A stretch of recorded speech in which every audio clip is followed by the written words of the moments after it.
evening, ladies and gentlemen. Whoa. Wow, thank you so much. Thank you for everybody who voted. Thank you for everybody who continues to come to our shows. Thank you to our ancestors for paving the way to be able to tell the stories that we tell. It's because of them that we are able to tell stories like Mboya, for the struggle, and for the struggle, please, mchukue kura. Yes.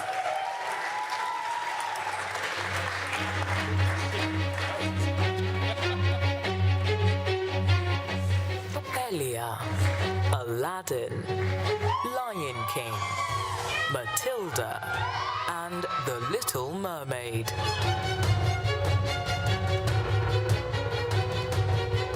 And the winner for Best Children's Play, The Banda School.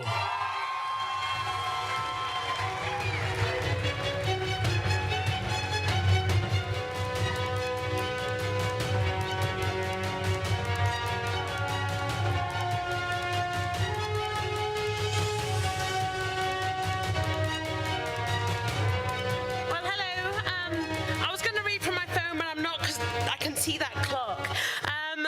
Just now, the Banda School, we've always been there. We've always done fabulous shows. I was delighted to be able to invite the jury to the Banda School's production of Lion King. And we had to actually delay a performance. It was back in July. Remember early July what happened? So we had to say, hey, jury, actually, can you come on Tuesday afternoon? We couldn't get a full blackout. We're in our little theatre. But those kids just pulled it out the bag. I have never been more proud. It was my last performance with them after, I don't know, what, Lucy, 10 musicals? And they just made it what it is. The Banda School motto is, Artists ad Stellas, reach for the stars. The kids that were involved totally nailed it, and I am so proud today. Thank you.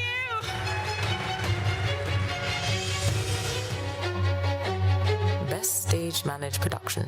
And the nominees are Kate Gardiner, Michelle Molari, Mercy Wangoi, Harleen Singh, and Chanel Mackenzie.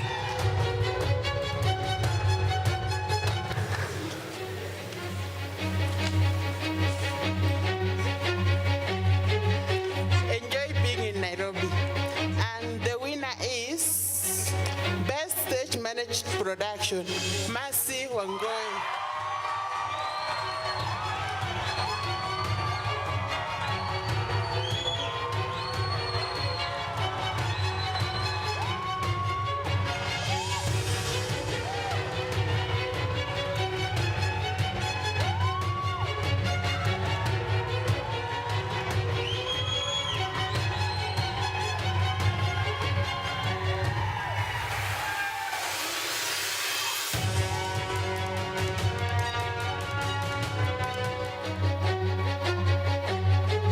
Two-hander production, and the nominees are Sanctuary, In Other Words, Shadows of the Cloth, Numbers, and Loose Ends.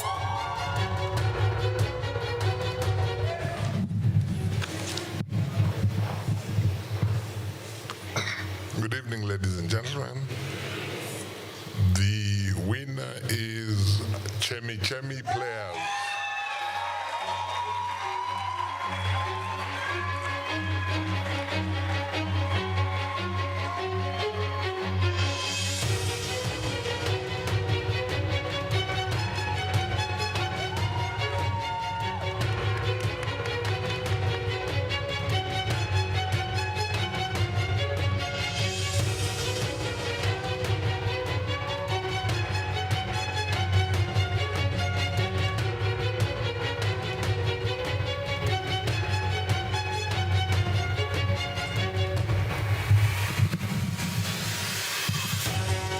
So much KTA jury and fellow thespians in the audience for this honor. It is a privilege to have presented this play as a way to honor our parents and others who have been through the long, slow death that is dementia and Alzheimer's, and to help raise awareness for all those families and caregivers who deal with it every day. Thank you to Matthew Seeger for writing such a beautiful play full of tears and hope. Thank you to the entire team who made an incredible experience for everyone. Magami Nthiga, our amazing director, our crew, Bill Rowe, Charles Stevens, Sam Marega, David Oiwa, Mercy Wangoi, Sakina Mirichi, and Ian Mbugwa, who refuses to come out because of his integrity of being a jury member, for his amazing, amazing performance, acting the decline of the mind. This is for all those who love and care for people suffering from this awful disease. We see you, and we're restaging it next week. Thank you. This one's for my dad, everyone. Thank you. The Shirika Award goes to Hiva Fund.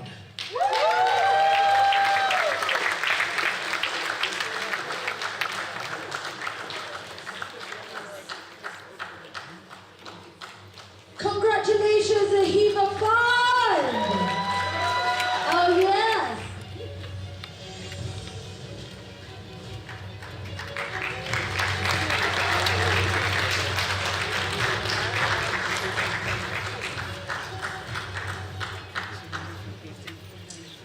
Good evening, everyone. Thank you so much for having us here this evening, and many thanks to the Kenya Theatre Awards and KidFest, as well as all the practitioners who contributed to our nomination for this award. My name is Akati Kasiani. I'm here with my colleague, Dr. Karen Ingera, and we're here representing Hiva Fund, which is a community of 25 young, creative, and financial geniuses who have had the pleasure of working within the sector for the past 12 years. And I'd like to communicate from them our gratitude to the performing arts sector, theatre practitioners, actors, cast, crew, who have embraced us, who have educated us throughout our time working in the sector, and who have inspired us, because we have learned so much from your innovation, from your creativity, from your resilience. This was one of the sectors that was hardest hit by the pandemic, and you bounced back with such and vivacity. And the one thing that I would say that we definitely learned from you is the beating heart of the creative industry is community and care. You guys have really shown us how to travel far by traveling together. Thank you. Best musical score arrangement or adaptation. And the nominees are Legacy,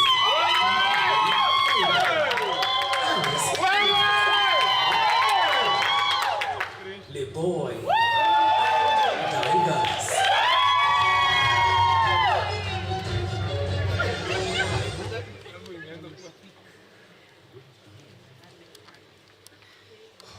And the winner is Nick.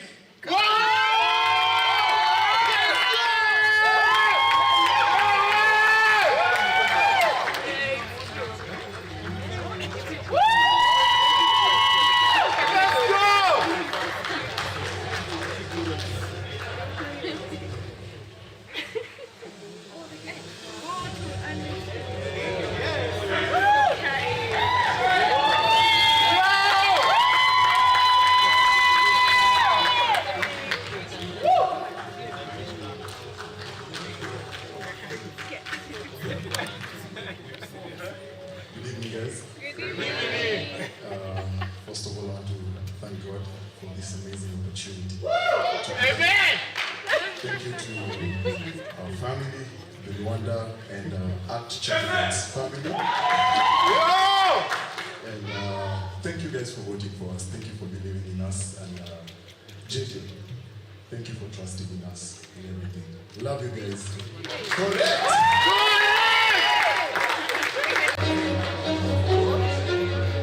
Best original choreography and music. And the nominees are Jonah,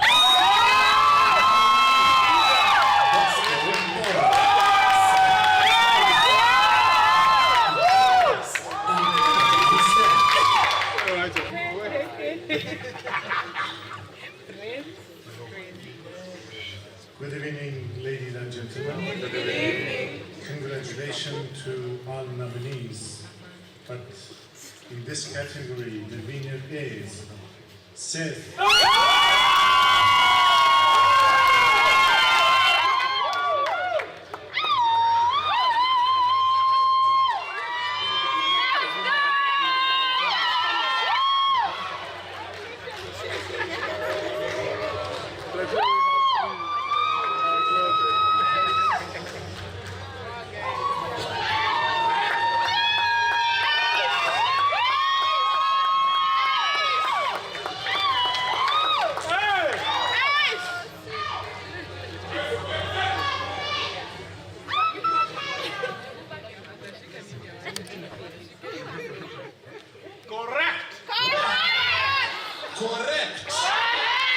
Man, first of all, I want to thank God, the amazing God, for this opportunity to just get to showcase and express ourselves through movement and dance. I thank you for the KTA for seeing this opportunity and just recognizing us.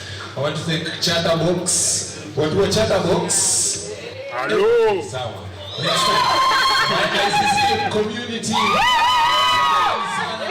My family, this is actually my brother right here, blood brother. Na tumebaka kitu. I want to thank my parents. My mom is actually at the back there. Last but not least, I want to thank my lovely wife.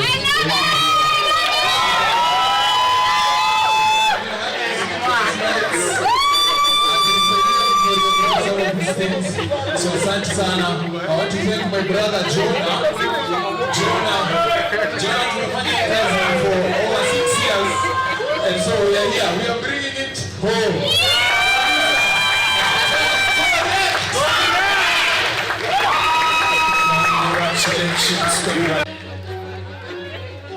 Best Set Design, and the nominees are Joab Van Binsbergen, Kate Gardiner, and Lee Nancy.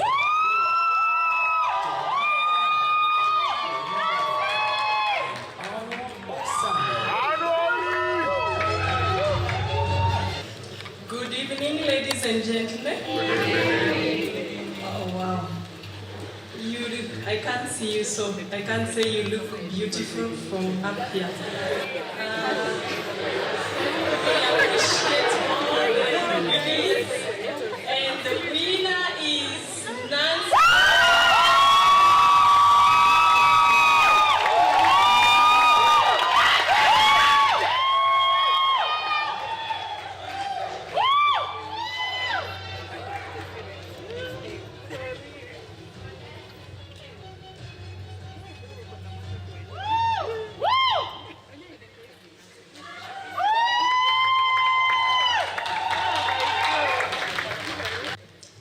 For the land, our people will stand tall. Together we rise, and together we fall. That's the document.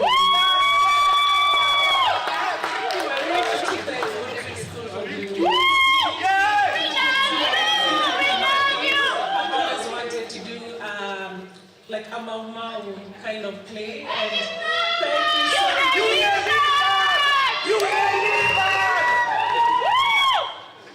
I would like to thank Goodman Theatre, Chicago Theatre District in the United States, for training me so that I got ready to, design this film and the play. And I want to thank my partner, my son, who goes to Wood Creek. And I want to thank my director, Leo.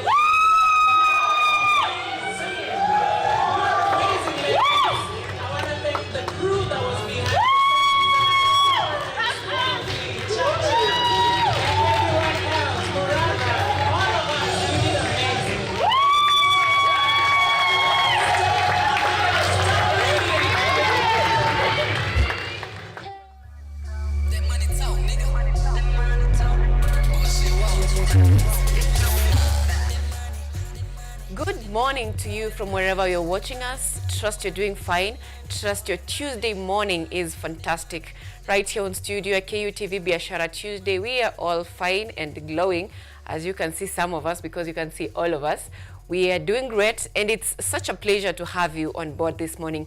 I'm sure some of you are wondering, why are we having awards session going on air on Biashara Tuesday? That was Kenya Theatre Awards, and just so you know, Kenyatta University won the Best Learning Institution. And this morning, we are having that. You will be seeing more of that on our screens on Art and Culture Monday and Biashara Tuesday, because on Biashara Tuesday, we are focused on empowering every sector, be it in entertainment industry, in skills. We tell you how you or your ability or your talent into a money-making venture, and that's why we are having that in running this morning. That was Kenya Theatre Awards 2025, the 4th edition, and it is something that everyone should emulate, because often our artists in the country often feel like they are neglected or they're left behind in terms of economic empowerment. But such ventures are important because it not only helps you to network, it also helps you grow your net worth, because you know your network is your net worth. It also helps you meet people who have succeeded in the field, those people who are ahead of you in the same field. So KUTV Rise Today, we not only have this coverage in studio, we also have this coverage live on the ground. So if you're having such an event and you'd wish it to be covered, feel free to tag us along, because for partnerships, that is, so that that can be aired. We can show the world what we have as a country as a means of boosting our entertainment industry. So that being said, we also have Middle East and Africa. Middle East and Africa, let me get that straight. That is the Middle East and Africa Future Leaders Challenge that is coming in the country. That it will be held this year in Kenya, and it focuses on promoting tourism and diversity of different cultures, different regions. And it is a call. Early February, a cohort was went for the competitions for the finals out of the country, flagged by CS Rebecca Miano, and this year it will be held in the country. So it is a chance for you also to connect with people who have made it in the tourism industry, not just tourism, because the education that goes on focuses on entrepreneurship, majorly entrepreneurship, and how you can diversify your sources of income as a young person, because it is something that is focused to the young people. So it is an incredible opportunity as a young person. If you are confused, you don't know how to move about, this is also an opportunity for you to get to know what you can do with your life to get a cent in your pocket. Also this morning in studio, we'll be having a very, very interesting discussion. And that discussion will be centered on the role of financial literacy in entrepreneurship.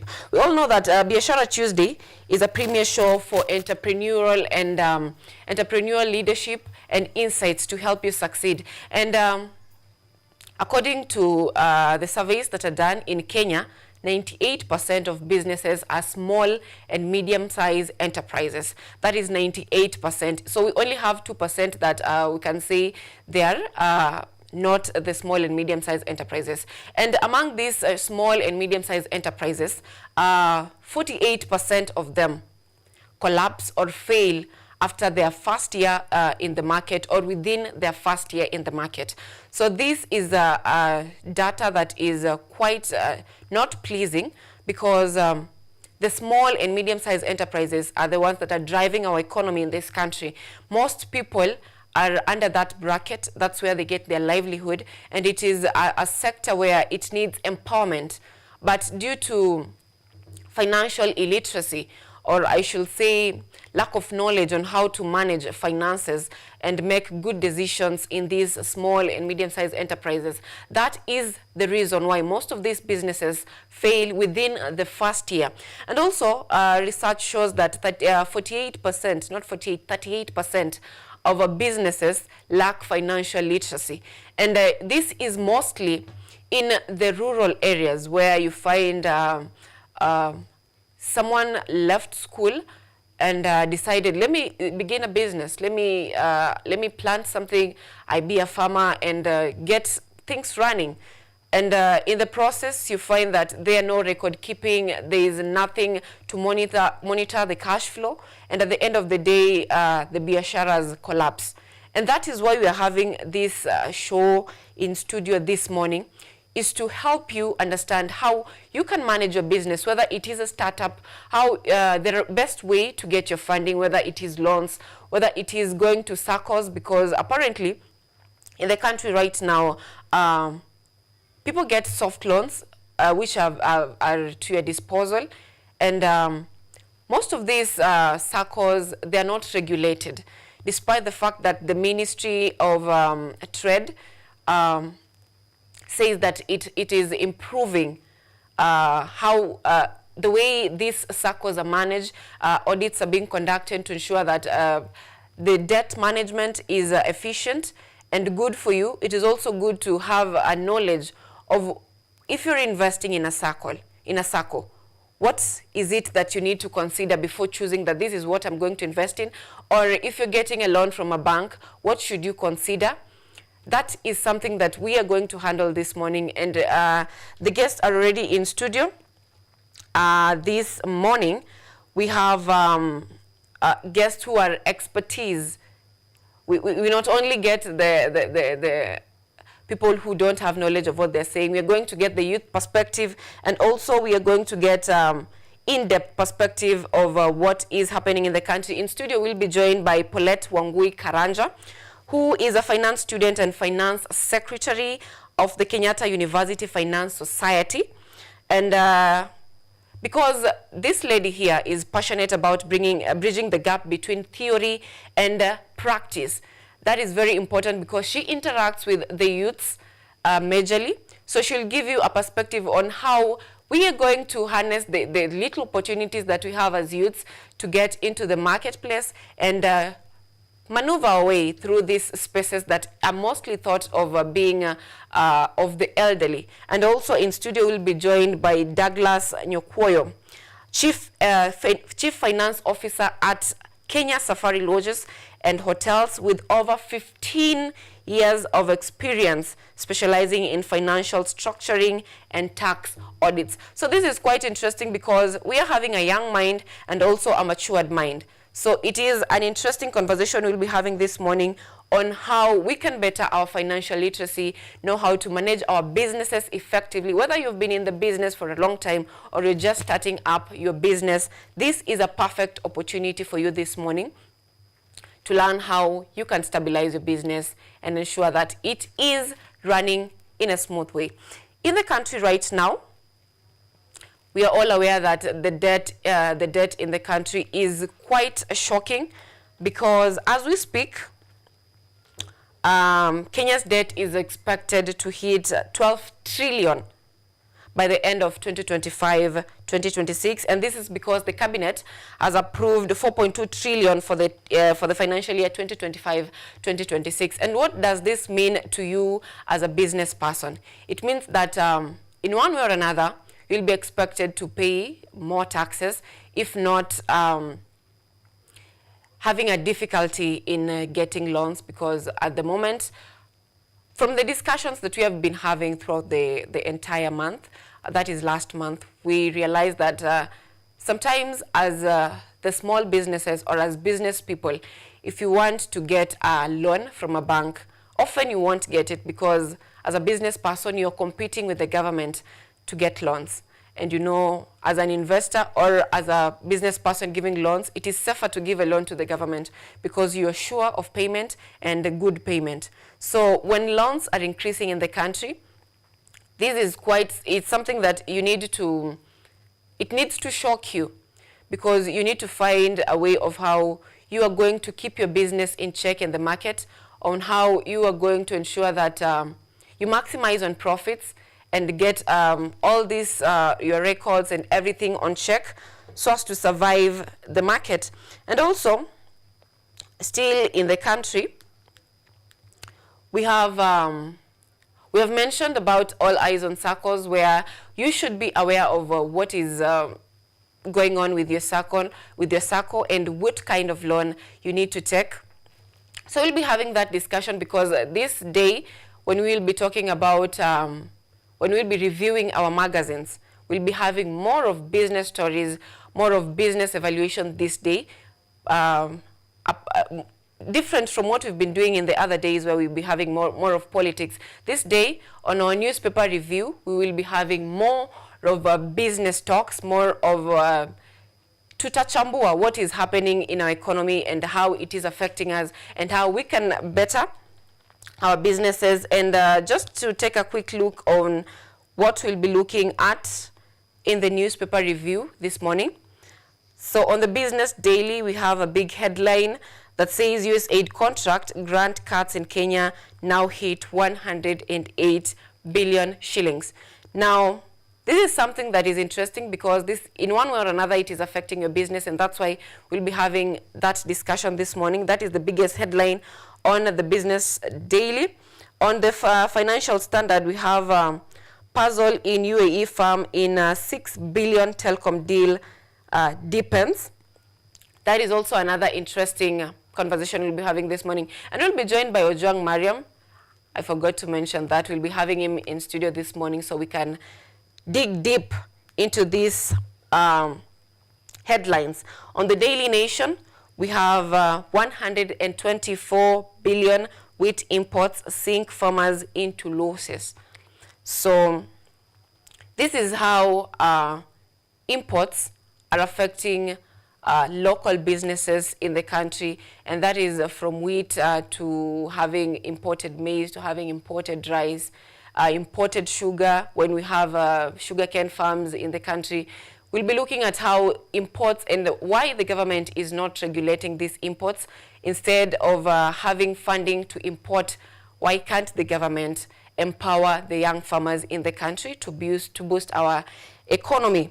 That is also something we'll be having in our discussion this morning. And also on the Standard. Standard is having more of politics this morning in their headlines.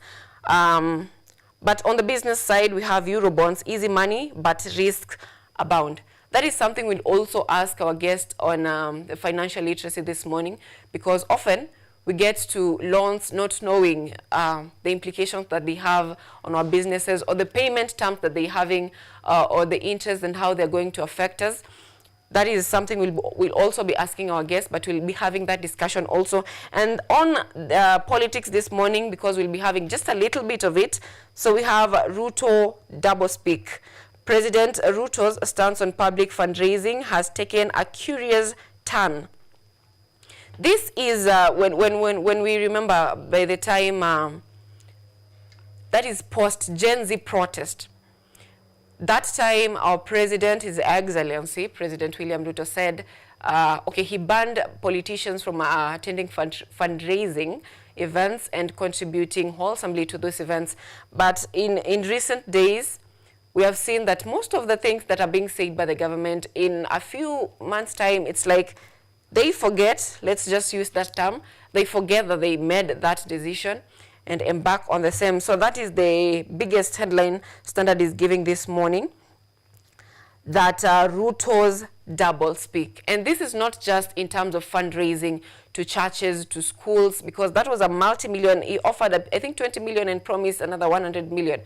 I'll get into the details of that. So that is something that we'll be talking about at a time when everyone in the country is complaining of poor debt management, of the treasury is lacking money, teachers can't be paid, doctors can't be paid. This is also a time that we are having our government officials offering millions in fundraising.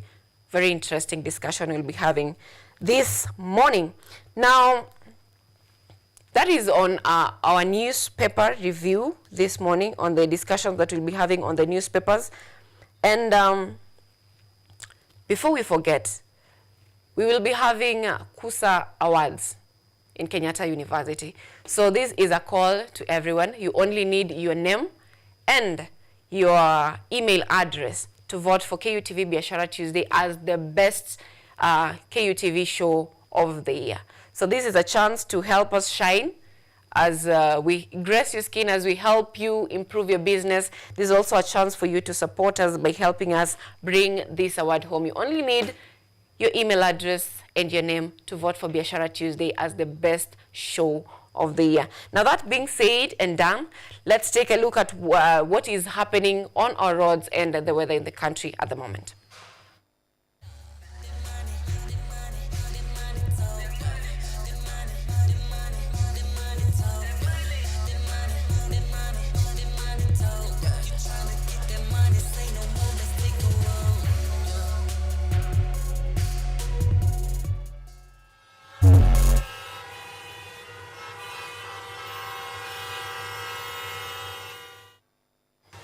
All right, now this is on the roads, and we are telling you which road you can take to reach work easily. It is 7:41 in the morning, and this is a time when most roads leading to Nairobi CBD are having traffic and snarl-ups, and now you are tired in the morning, you are bored maybe, and you're really waiting for that time you'll reach work. So this morning, if you can avoid these roads that I'm going to mention, better for you, because there is slowdown on Outer Ring Road.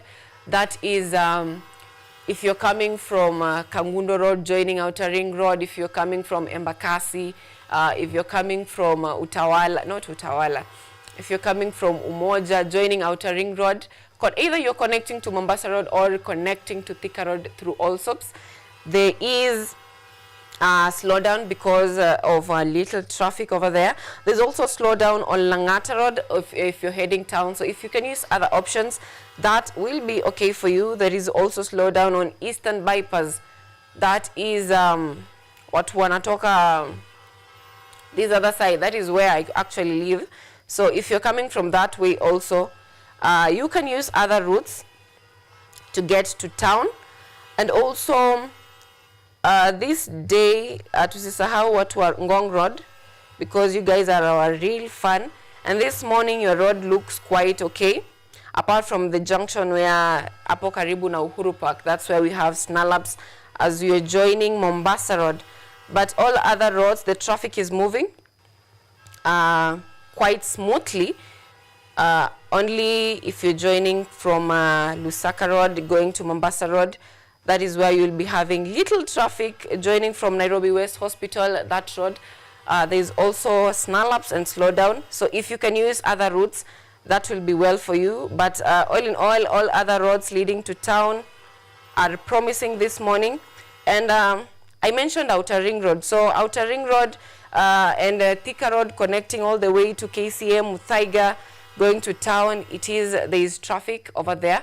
So those who are also coming to town through Makadara, through Gikomba Market, your way is also having slowdown because there is a little bit of traffic over there. So if you can use other routes other than the one I've mentioned, good for you. You'll be at work earlier. But if that is the case, you have to use only that route.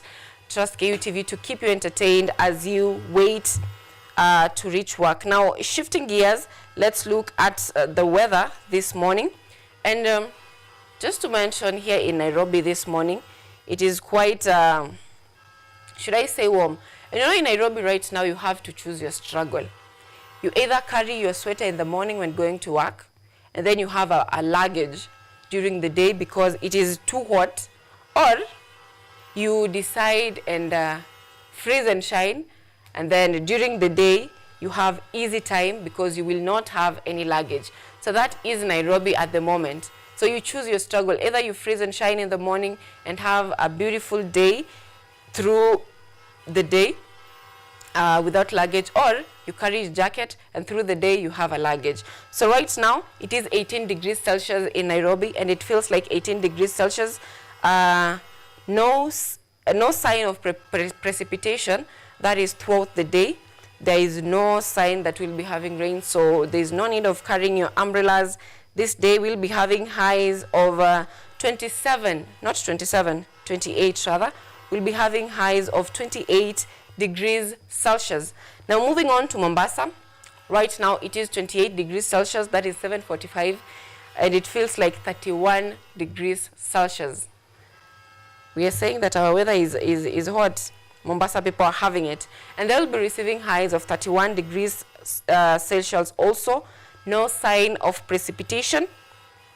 And moving on to, I wouldn't fail to mention Watu wa Kisumu. It is now 22 degrees Celsius. It feels like 25 degrees Celsius. They'll be receiving highs of 32 degrees Celsius. And no sign, or there is sign of precipitation. The probability is of 10%. That is around noon this day. And you know, with Kisumu, you can never predict because of convectional rainfall. We keep saying that every day. So despite the fact that they might be having convectional rainfall, their temperatures are always high because one thing, they are located at the equator, and also they are having the Indian Ocean. That's why we are not Indian Ocean. Lake Victoria, that's why we are talking about convectional rainfall. Now, we rarely mention the western region. So today, I wouldn't forget to mention, in Kakamega, it is 18 degrees Celsius. It feels like 22 degrees Celsius. They'll be receiving highs of 32 degrees Celsius. There is a probability of having precipitation, and that is 10%. That is at around noon also. They have a probability of rainfall from 9, that is at 5%, but not quite sure about that. So throughout the country, most parts of the country, they'll be receiving high temperatures throughout the day and with no sign of precipitation. Now that is on our weather update this morning. Coming up after this break is going to be the very interesting discussion that we've mentioned earlier on financial literacy, because our guests are already in studio. But before we get that, we're having our awards that Kenya Theatre Awards, that is. So that is something good that you can partner with us. I mentioned that earlier, that when you're having events of awards events or any event, whether it's in fashion, whether it's because we have Biashara Tuesday and Rise Today, any adventure that is money making, feel free to tag us, because we do both in studio and in the field. So that is something that you can tag us along, and also vote for KUTV Biashara Tuesday as the best show of KUTV the year 2025. You only need your email address and your name. That is very nice and easy. And also another opportunity that we mentioned earlier, it is Middle East and Africa Future Leader Awards that is bringing together youths across the country, across different universities, even across our borders. That is from all over the world, bringing them together for networking, for entrepreneurship, mentorship, and an opportunity for them to grow into better entrepreneurs in the coming generation. Now, we are taking a break, and we will be back with the discussion on the launch.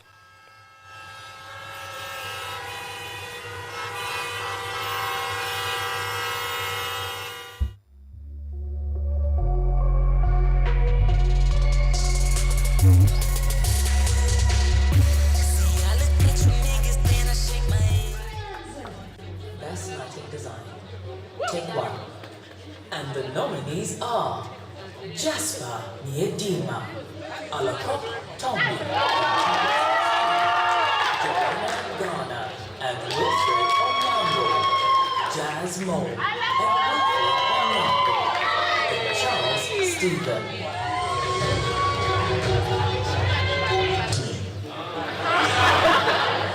Yes, Baraza.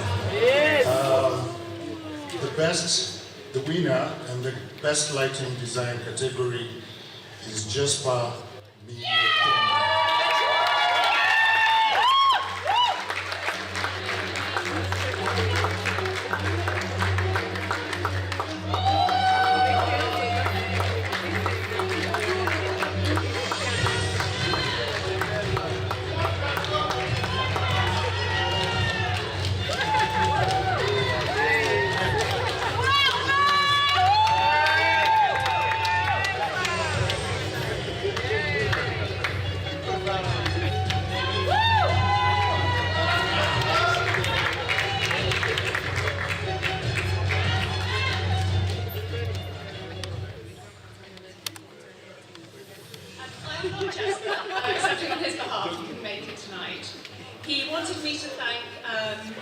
entire CADS team, the entire Braveman Theatre team, especially ANYANGO, who is sat up in the box with him, and also his girlfriend, fiancée, Charity, who, when she realised how much time he was going to spend doing the production, jumped into the production herself to find him backstage. Thank you, can you go forward? Congratulations. Best Sound Design. And the nominees are Joanna Garner, Abu Saints,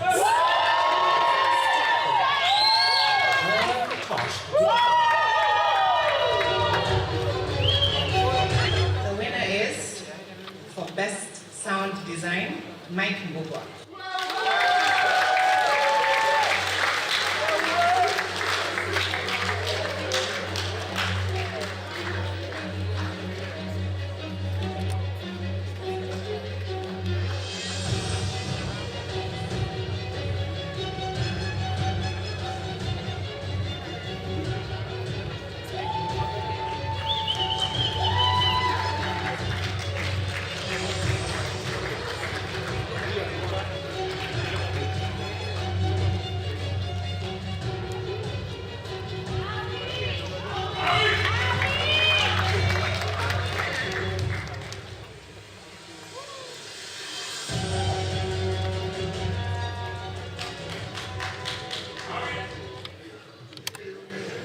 Hi guys, Mike is not here. I'm taking the award on behalf of Mike.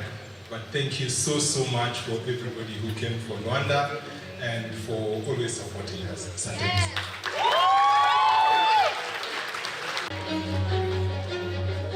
Best Costume Design.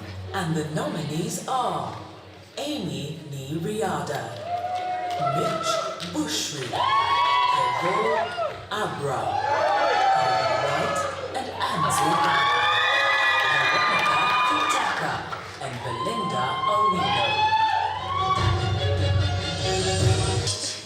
Costumes Design, and the winner is Mitch.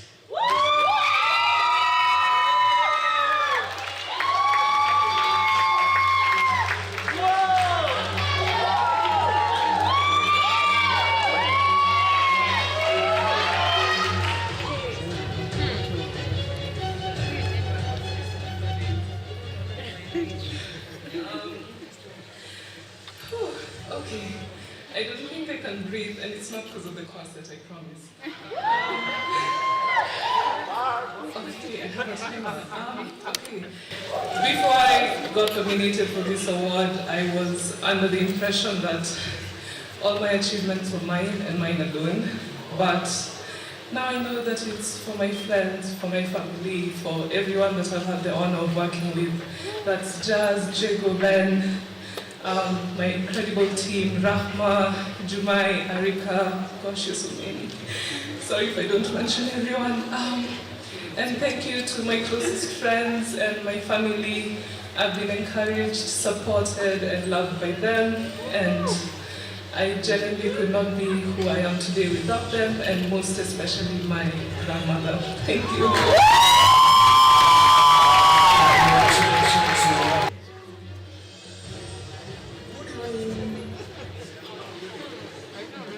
Best learning institution schools. Braveman.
of some of our productions. I'm representing Pierce Williams and Alice Coleman, the heads of drama at Braeburn Primary and Secondary. It really is an honor to be recognized. We work so hard, our kids work so hard, and every year we try to raise the excellence of our program, and I think we've done so, or some of our secondary students, and we're really grateful to work in a school that's so supportive of the arts. Braeburn has a very long history of arts and dramatic endeavors, and we're grateful and we're very honored to be nominated and to win in such an esteemed group. Thank you so much.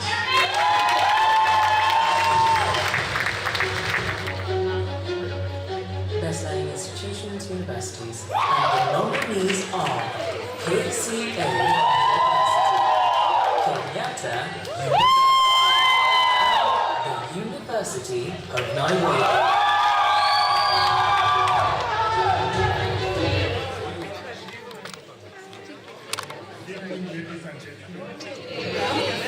From stage to cinema, the best learning institution university is Kenyatta.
Watch out machungu, watch out jealousy.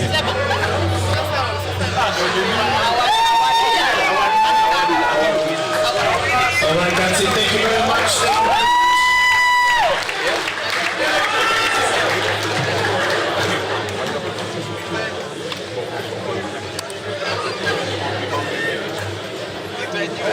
This is great. As a family of Kenyatta University, we are quite, we thank Kenya National Theatre for organizing such a wonderful event. We thank all our hardworking students, also our alumni, our lecturers, each one of you. We know, even if you're in Nairobi University, in theater you must have graduated from Kenyatta University. Thank you.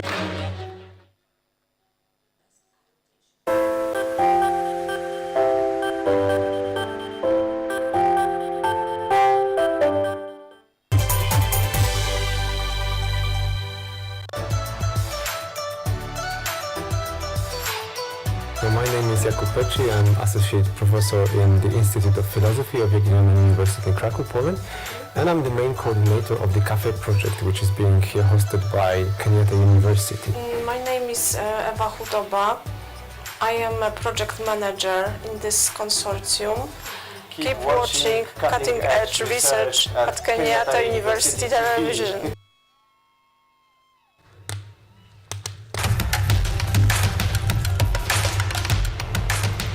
Access to knowledge, solution to unanswered questions.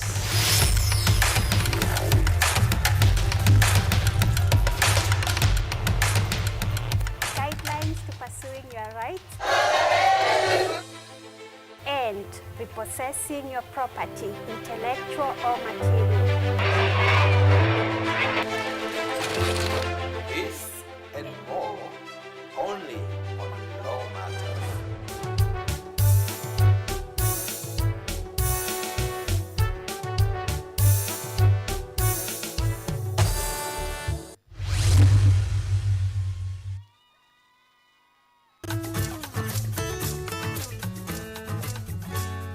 Hi, my name is Stella Tioi. Jina langu naitwa Okemwa Mokwa James. This is Mandela Gaya. Ugonjwa ulipokuja ulichukua siku 3 ukaniweka in coma. 20 wamezikwa, 2 ndio wako hai. I don't even know how it feels to see. I feel like I cannot express myself well the way somebody who can walk can actually express themselves. Ilichukua muda mwingi mrefu tena mpana ili kuikubali kwamba mimi siwezi tembea tena.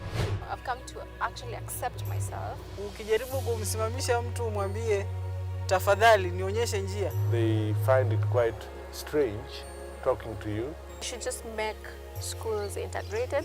Inclusive setups. By providing the right facilities.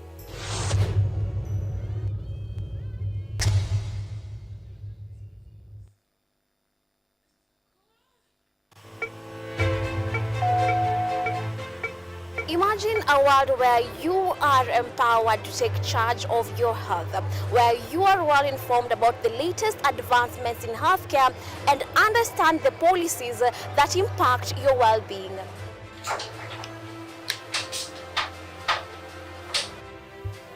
Get ready to take charge of matters your health as we bring you a blend of weekly health features that engage professionals from across various medical fields. When do you decide as a patient, do I need to go see the doctor?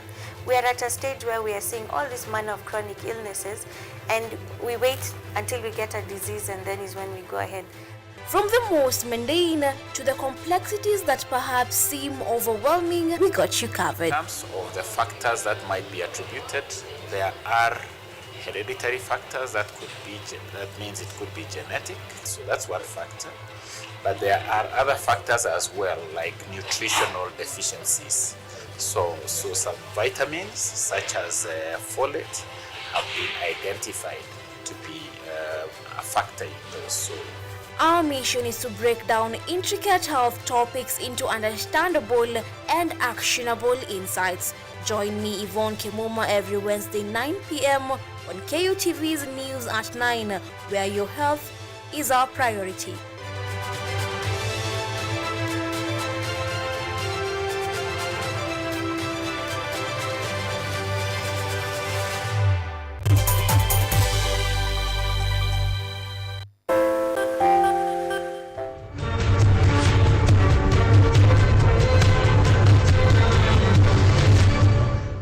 Welcome back. Now off the roads, back on the lounge. This is a very interesting discussion that you're going to having having this morning. And remember, as I mentioned earlier, that we are going to talk about the role of financial literacy in entrepreneurship or in business management. This is not just a skill. this is something that is a necessity. You need to have it. I mean, there is no way, other way about it. You need to be literate in terms of how you manage your finances, in terms of how you manage your business. Because we mentioned earlier that 46% of medium and small enterprises fail within their first year just because of lacking knowledge on how to run their businesses, how to ensure that they keep their records, how to ensure that they monitor their cash flow, and just the general knowledge of how to manage their business, how to get the funding. That is something that we are going to end this morning, because with me in studio, I have the guests in studio. It's very exciting to have them this morning because, as I mentioned, we have Paulette in studio who associates herself mostly with students, and also Douglas, having 15 years of experience in the world of finance and economics and planning and everything in between. So it's very interesting to have them on board this morning. Begin with you, Paulette. How are you this morning? Thank you so much for having us today. Paulette Wangui Karanja, a student at Kenyatta University, pursuing Bachelor of Commerce Finance option, as well as the Finance Secretary of the Finance Society of Kenyatta University. I'm also a student member at the Institute of Internal Auditors Kenya, which brings me back to my passion to financial literacy, risk management, and governance and control. Today, as we dive into the topic as you've mentioned, the role of financial literacy in entrepreneurship, we hope to share experience and expertise, and hope to bridge the gap out there with young entrepreneurs. Very interesting. Douglas, how are you this morning? I'm quite fine, Sylvia. How are you doing? I'm doing very fine. Interesting. Yes. So please tell us what you do. Thank you very much for having me. I'd like to mention that I'm a proud alumni of this university. I left here last December. The name is in finance. So this is my alma mater, so to speak. I am currently a chief finance officer for a government institution by name Kenya Safari Lodges and Hotels. We are largely based at the coastal strip, and we also have a presence in Nairobi. Yeah, that's what I do, and my background is finance and accounting. Interesting. Yeah, thank you. So how often do you interact with youths especially? I say quite often. Part of my team, they are largely composed of young people. So I think I've made it deliberate to hire young people whenever I have a chance, because of the energy, the skills and the expertise they bring on board. So you trust on the youth, and no one else does, you do? Yeah, yes. And secondly, I also do mentorship programs. My other university is KZ University. I did my bachelor's there. I also did CPA there. So we have a mentorship program where I go back there from time to time to have a chance to speak to these students. So this is my arena, so to speak, and I'm very passionate to take care of the next generation of professionals. Yeah, thank you. Thank you so much. Now, Paulette, yes. You interact with the youths every day in class, in mentorship programs. Yeah. How is it like? It's interesting. It's interesting because we bring fresh knowledge. We have different ideas and opinions about businesses, about how the world is going, what is really affecting us, how we want to get into the world also to position ourselves. So I can say it is always an important aspect in life, because it opens up our ideas and minds to hear from other peers, as we so to speak. So it's interesting, and I acknowledge it. The interesting part of yes. We normally say on Biashara Tuesday that the secret to, the shortcut to success is having a mentor. Yes. That is always, in every show that we'll be having this morning, that always finds a way of getting into the conversation in one way or another.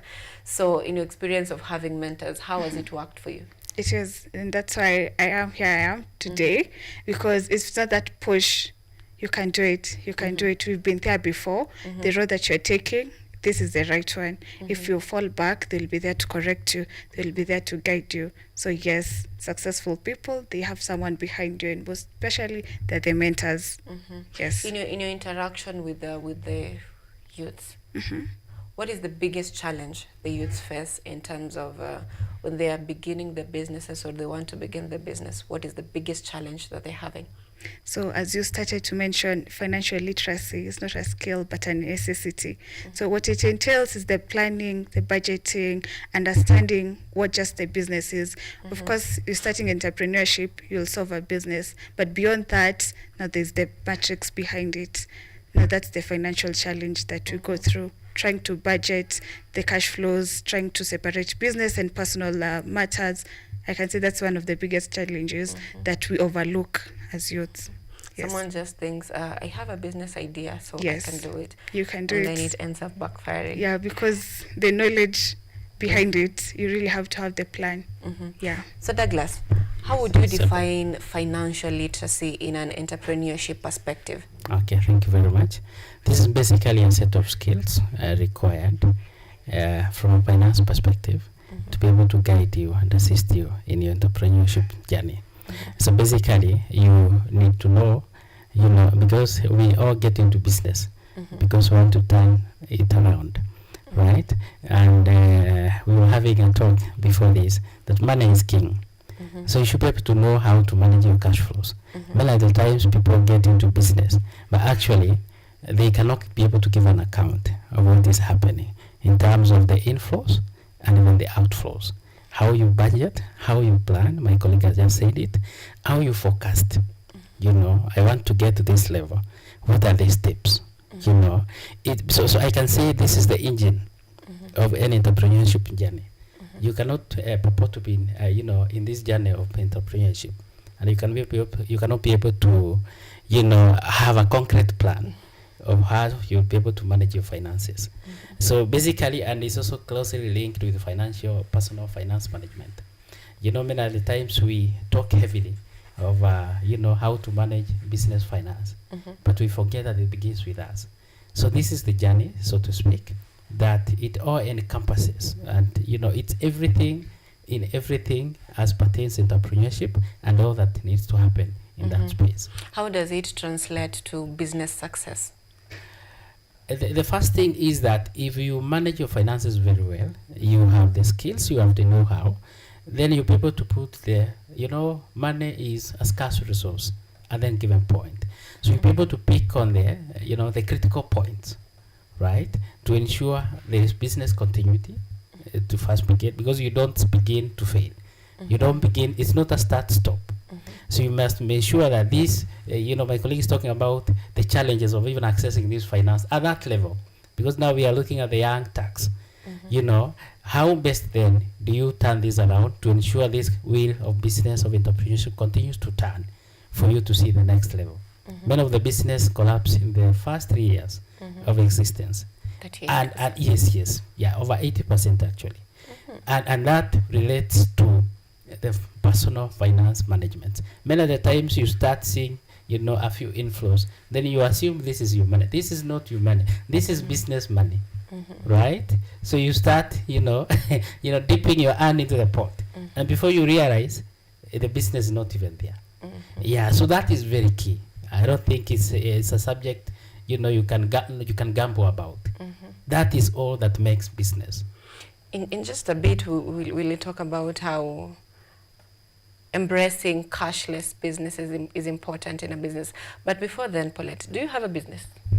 Currently, I don't have any business. Have you interacted with someone who has a business, like a young person who has a business? Have you walked through the journey with them? Yes, I've had a couple of stories from friends and also members. Yes. How has financial literacy worked for them?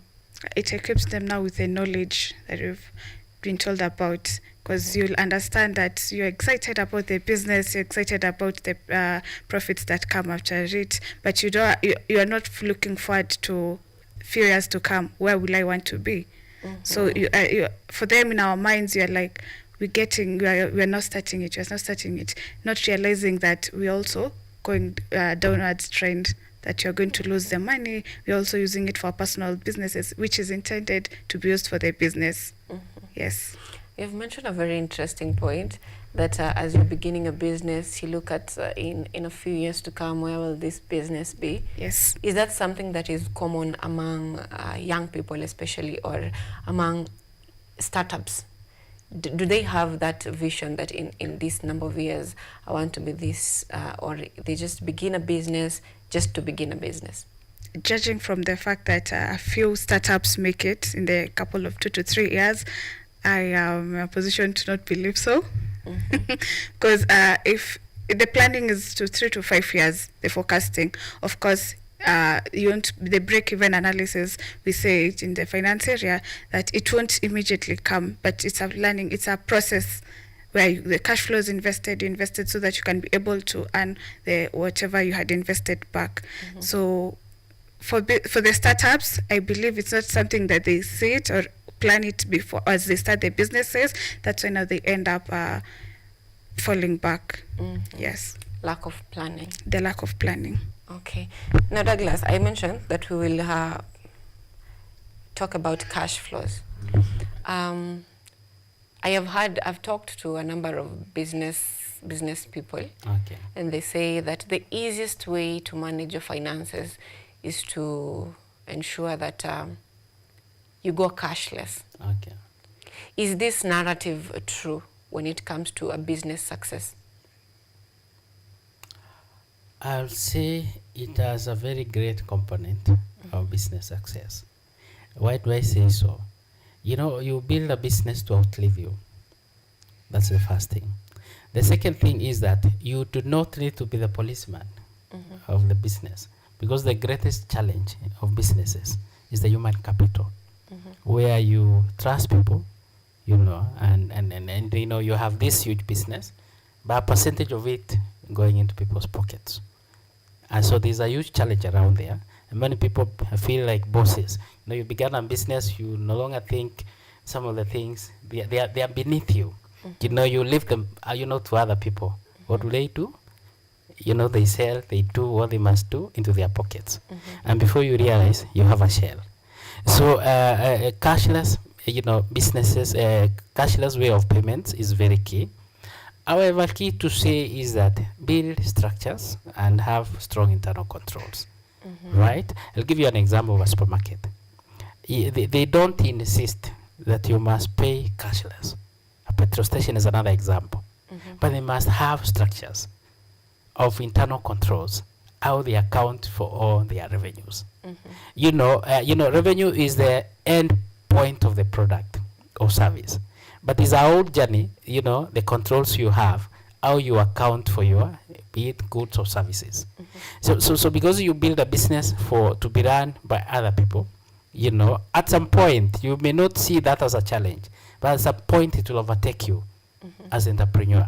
So you need proper structures to ensure that your coins, that which you call yours, which will spur and continue to grow the business, is well accounted for, and all ends in one basket. And so cashless is a very key ingredient in that process. However, not in isolation. You need strong internal controls, cutting across board. So key to mention also is that you know, apart from serving in a government institution, I'm also a consultant. I needed to have mentioned that. I run a firm, I'm an auditor, you know, in the area of tax, and I consult for major and you know, businesses across board. Currently, I'm consulting for some business in the solar industry, running into tune of billions. So what do I need to say is that in this journey equally, you need people, you know, the right people at any given point. If you're talking about sales, make sure you have the right person there. If it comes to finance management, because you see, as an entrepreneur, be bogged down with very many aspects of running the business.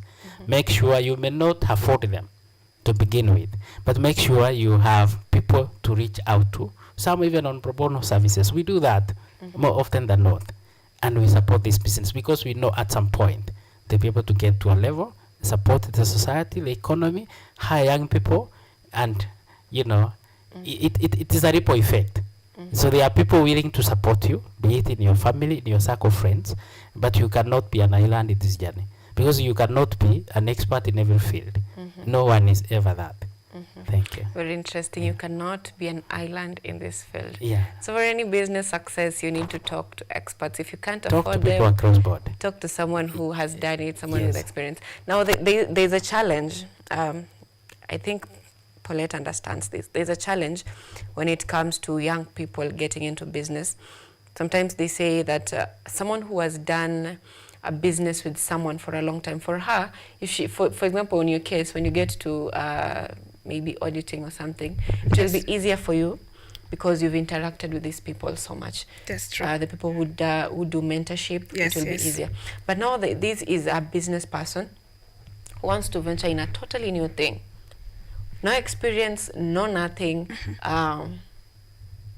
Do you feel this is a challenge to the upcoming businesses because you're entering into something that you've never done before and no knowledge about it? Yes. Just an idea. Do you think this is a challenge to the success of such businesses? It's a challenge, but there's a solution. Interesting. Yeah, because as he has mentioned, there are consultancy firms out here willing to assist young startups, young SMEs, the small and medium enterprises, and we've seen them work hand in hand with them, and successful SMEs and also startups have outgrown the narrative that they will fall in the couple of years, and they have they have grown and become good businesses, as we have seen. So yes, it is a challenge, but there's the solution of where there's the experts in the financial industries, in the accounting industries, who are willing to share their knowledge and help you grow your businesses. Yes. And how do you identify the best expert for your business? Because they are experts, but That's everyone true. wants the best. That's background. The information is out there. Take your time to look at the company, look at the experts that you want to approach, to look at how far they have come through the expertise, the SMEs that they have worked with, the results that they have proven, because everything is out here. You can access the information. Yeah, that's true. There is the seeking of information. Thank you so much, Paulette. Yes. There is the seeking of information, and also there is seeking of funding. So Douglas, how can a young person or a starting business identify the best lenders or the best ventures to get loans for the business or investors? Okay. Thank you, Sylvia. I think the greatest challenge of a young person venturing into business is the access of capital. And, it cuts across. They say the world is not fair. Some come from setups or backgrounds where they can even get family support. That does not happen to many of us, right? Many of us, actually, the family looks up to us, to do something about it. It's not the other way around. But there are families where you come from, as long as you have a sound idea, sometimes even from the dinner table, ideas, fly around, and people are like, we can try this. But that is a very small percentage. So what is very key for a young person, the first thing is that capital is not the greatest challenge, as you'll come to discover, is having a viable business idea. Once you do, then, you can now start thinking of the next level, which is, how do I finance this?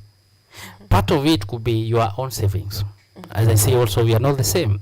Young people are various levels, even here at university. Some come driving, some come walking. 10 years into employment, they are still walking. Yeah.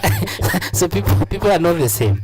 But the point here is that you'll first assess the nature of business you want to do. You must have a clear vision of what you want to achieve.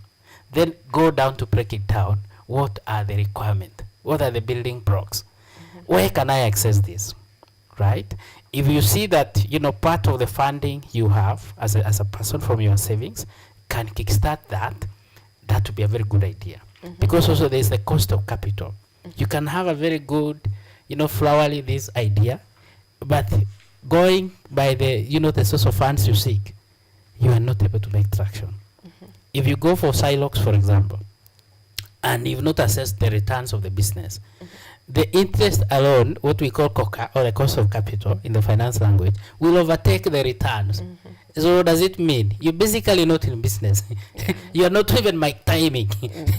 You're walking backwards, right? So this is very good idea, and that's why many businesses fail, because many people go into it, with this emotional excitement. They never get to a point, and say, wait a minute, what do I need for this journey? Men also, are obsessed with this idea. They want to begin big, a flashy office, all these websites. You first need to begin. So begin small, and you first need to begin. Then these things can come in.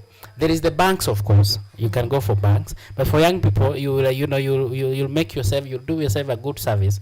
You can first tick the box of the government, offered facilities, because they have moratorium first. That is the period in which you are not required to start paying, because once you dip in money, it doesn't mean that tomorrow the money is flowing in back. You have to make use of those and begin small. And if you can partner, greatest business ideas, be it Facebook, even Microsoft, they began with this partnership. First thing, you have a shoulder to lean on. You have someone to share the challenges. Some of the times entrepreneurs are crazy people, because you are seated somewhere, and sometimes you're coming up with something which does not exist, and you really want to push it. So you need that, a set of shock absorbers, if I was to say that. Even when things fail, you have this support structure to begin again. So there is the banks, of course. You can proceed to the banks, but then also something else, and I think I want to link it to the question you asked earlier. Whatever returns you get, make sure you have what we call proper record keeping, bookkeeping, because banks will ask for collateral. In most cases, young people do not, but proper records can stand in for that, right? So you begin the first portion, be very faithful, build your credit history very well. This is what will guarantee you capital out here. Then once you repay, you got 100,000, for example, you can now come in, because you started to earn the trust. So your business records, make sure if you have things like M-Pesa or whatever, do what we call termination at the bank. Let them not end at your end. Link them up to some bank or whatever. So with those activities, that alone can guarantee you more access to some more funding. But if you operated, in a cocoon somewhere closed, it's your pocket and your customer, no one knows, right? You have no financial records to show to anyone. So those are some of the things which are very key.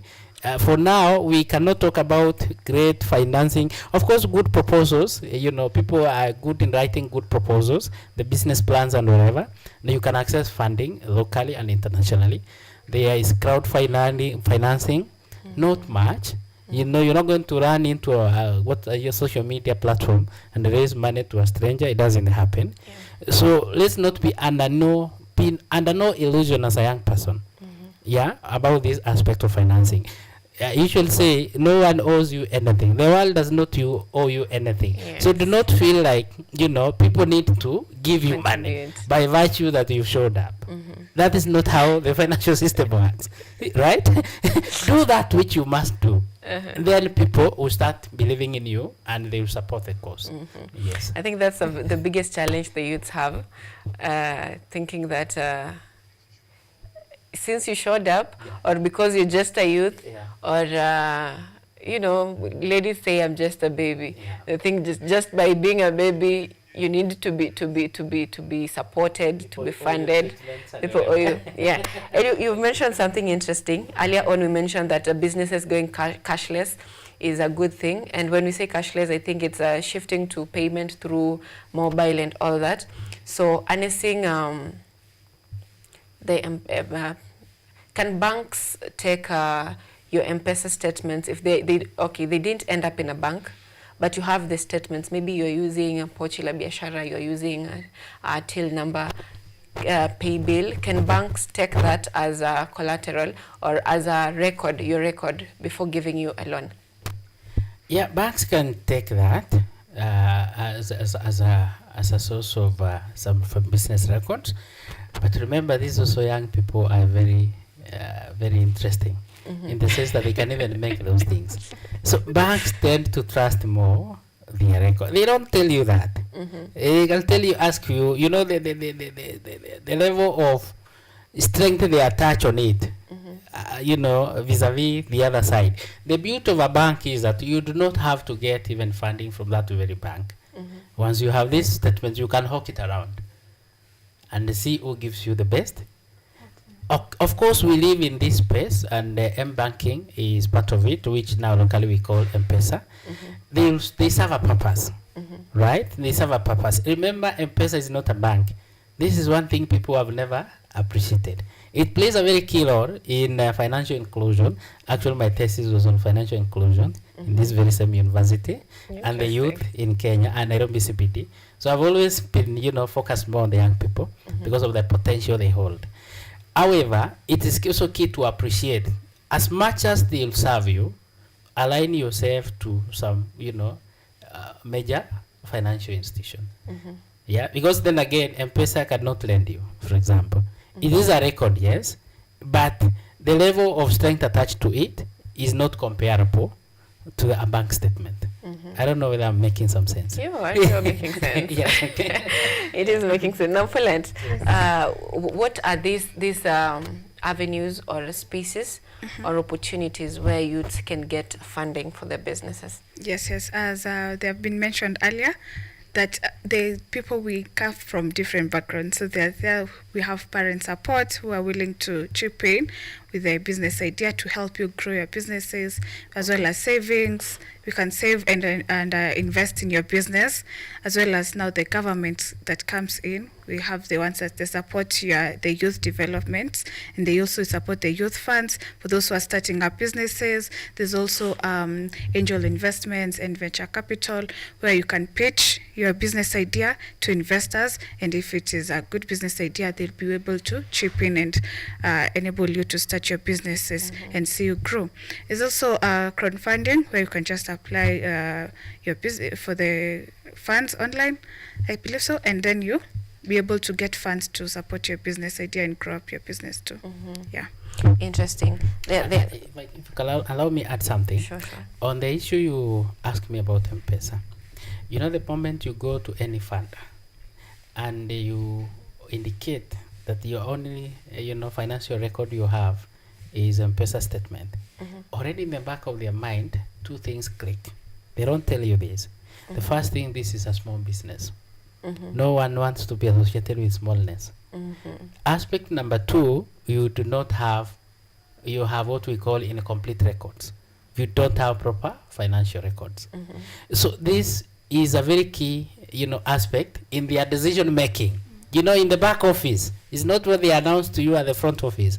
In the back office, they are like, if this is your level, you know, they classify you at Mboga level, right? So anything they were to approve for you, already you can see, we cannot, you know, do away with the aspect of human biasness. You are dealing with a physical human being, and their biasness plays a key role in the decisions they make pertaining your issue. So the key is to prove yourself first before exactly. getting into it. Now, how does someone identify the best lender or the best place to get a loan? How does someone align themselves with the best? Thank you very much. That is also a give and take. There is no absolute answer to that question. It depends even on your environment. And even your exposure, you know, because you can only argue or talk about something you already know. As we talk about banks, there are other cheaper options in the market, but can you access them? You get the point. Yeah. Can you actually access them? Do you know where they are? Do you know the steps?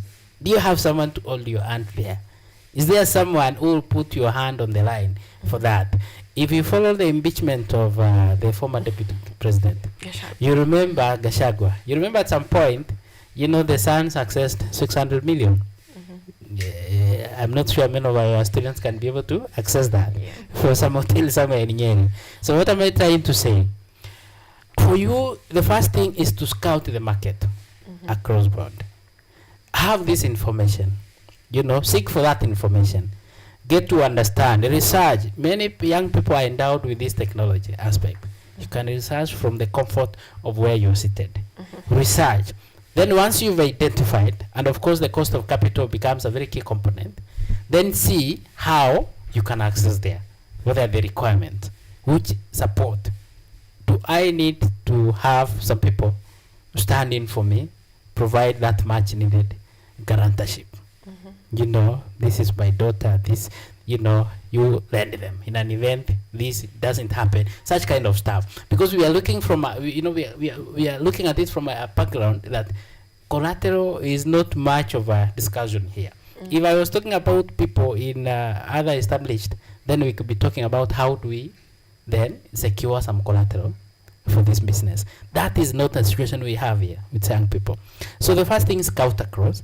There are also situations where you may be forced to go for very expensive capital if you have an opportunity and the opportunity is disappearing if you cannot take advantage of the moment. And the key thing is discipline. Some of these things, even Shylocks, they are not as bad as we say, but discipline. If you wanted something to bridge the gap for a day or two for a week, you can access these funds. It is not as bad. But if you know you cannot be financially disciplined, you rather not. Because they erode all your gains within a very short time. The kind of cost of capital across that space is crazy, actually. It's something you don't even want to think about. But there are instances where that can be the only lifelong. You know, I'm getting an opportunity here. You know, I need to place in at least something. I can't have anyone. Rather go in there as I sort out my own issue. So it's a whole science in itself, you know, and that's why you also need people to, because every situation is unique from the previous one. So you need people, because you cannot be an island on yourself, have people who you can run to seek guidance. For students, you have your lecturers across. You have few friends like us in the industry. So you can always reach out and we can offer the much support we can. You'll discover even some of the funding you're struggling to look from these, you know, dungeons, so to speak. Even an individual could hand you. Yeah, an individual will place 100,000, 200 on your table. So long as you give them assurance. Yeah, without much struggle. I wish we could be having some more of those individuals. Now, Paulette, maybe if you answer the same question, what do you think is the best way or the best place for someone to align themselves for this funding? I believe we start by looking for the information, first of all, and we appreciate that everything is going digital, most of it, right? So with the phones at the palm of our hands, with accessible internet, you can be able to go through and look at the ones that align with the business idea that you want, because they all can't be the same, and we all can't have the same business idea, and they all can't fit our business ideas too. So looking at the ones that will fit and align with your goals and whatever you want to achieve in the period that you want to, and also assessing yourself, is this the best option that I have? Is this the best option that will help me grow my business? Is it the best that will enable me to get the capital at the right time to start my business? So yes. So the key is do your research. Yeah, you do your research, and help at least have an alternatives so that you can pick from the best, because as well we are not all going to start the same business, and not all businesses require the same amount of capital to begin with. Yes. That's like you said, every situation is different from another. Yes, it's very different. Now let's talk about Kenyatta University Finance Society. Yes. How does it bridge the gap between theory and reality?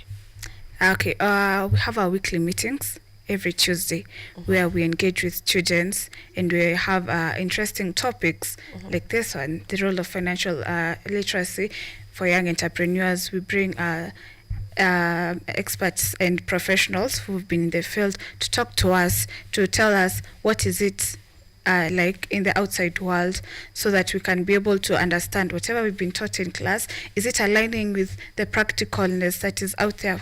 Yes, so that's one of the ways that enable us to understand the reality of whatever we learn in classes. Do you do like visits to the farms, to the small businesses, or it is them who come to you for advice?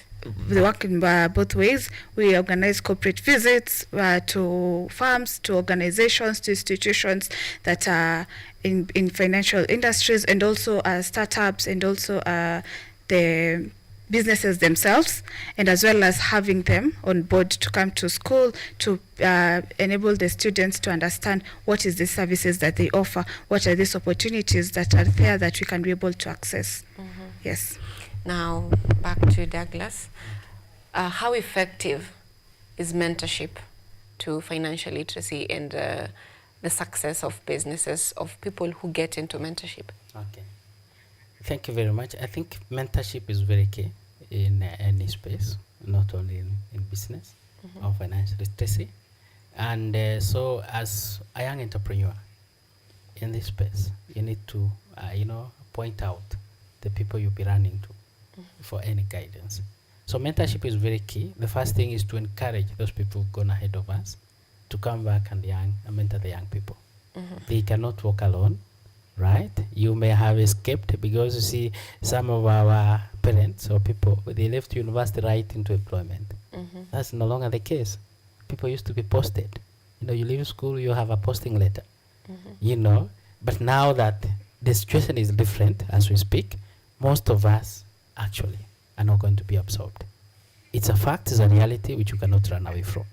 So what is very key is that we find people, industry captains, to come around, mentor the students, the people who have business ideas, and they have the potential to even outdo them. Secondly, you as a young entrepreneur, map out. This is your responsibility. Unfortunately, no one is going to do this for you.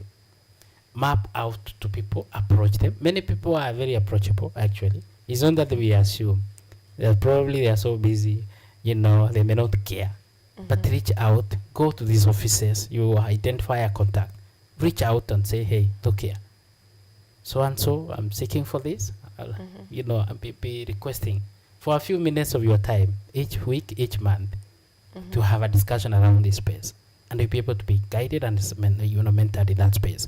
So my advice would be that mentorship is very key. As I said, business has ups and downs. So you really need people who you can go to. They tell you, but that is normal. That's kind of small statement. Yeah? When at the times when we draw our business plans and the graph is always painting up, that is not what happens in business. There are these dynamics. Look, for example, COVID. Who envisioned that we'll have that scenario? And many businesses never made a comeback. And now that was an extreme. They are now cyclic dynamics from day to day. So you need people who can tell you, can read the economy. Now we have a finance bill coming up, which we call is the budget. If you are in the space which is affected, you need to make adjustment ahead of time because you take a hit on yourselves, on what you do. So these are kind of things you need to engage with the right people in any given space, and you'll be assisted. That's what I can say. Interesting. In your 15 years of experience of service, yes, is there a eye-catching experience that you've had that you mentored someone and then they turned out to be, despite the ups and downs, they turned out to be successful? Yeah, a couple of them. A couple of them. Without you can mention just one. Yeah. Just the story, like not the person. Yeah, without mentioning the person or the business. Is in the education sector. This is a school. Actually, I have a couple of schools under my radar for advisory and consultants. And so, began small. I went in there, I could see the challenge. Transport was a problem. We started scouting out for sources of finance. We got buses. We improved the facility. As we are speaking now, the guy is driving his Prado. And the school is doing well. The school is, and that is just one of them. So, and I also can mention another one. I was in the construction industry before. And so those challenges were there. I went on board as the first finance officer ever. It was a business startup. And in my 5-year journey in that industry, basically I was the sole advisor to the proprietor as pertains matters finance. We went all over looking for funds from friends, from people, from banks, including overseas. And when I left there, we were doing a project of around 631 million. Interesting. Yeah, from scratch. Yeah. So what am I trying to say? These ideas are there. businesses can turn around. They feel I didn't have money. Sorry to say that. Even when we won the project, we didn't know where to finance from. But somehow we were able to deliver. Yes. So I've been in that space. Do you also mentor? You've mentioned schools, you've mentioned construction company, but now you're talking about someone who is just beginning. Do you also offer mentorship to the startups? Yes, I've done that. I've done that right from, I mentioned something at KC University. There's a program we run there supporting these students who are leaving college.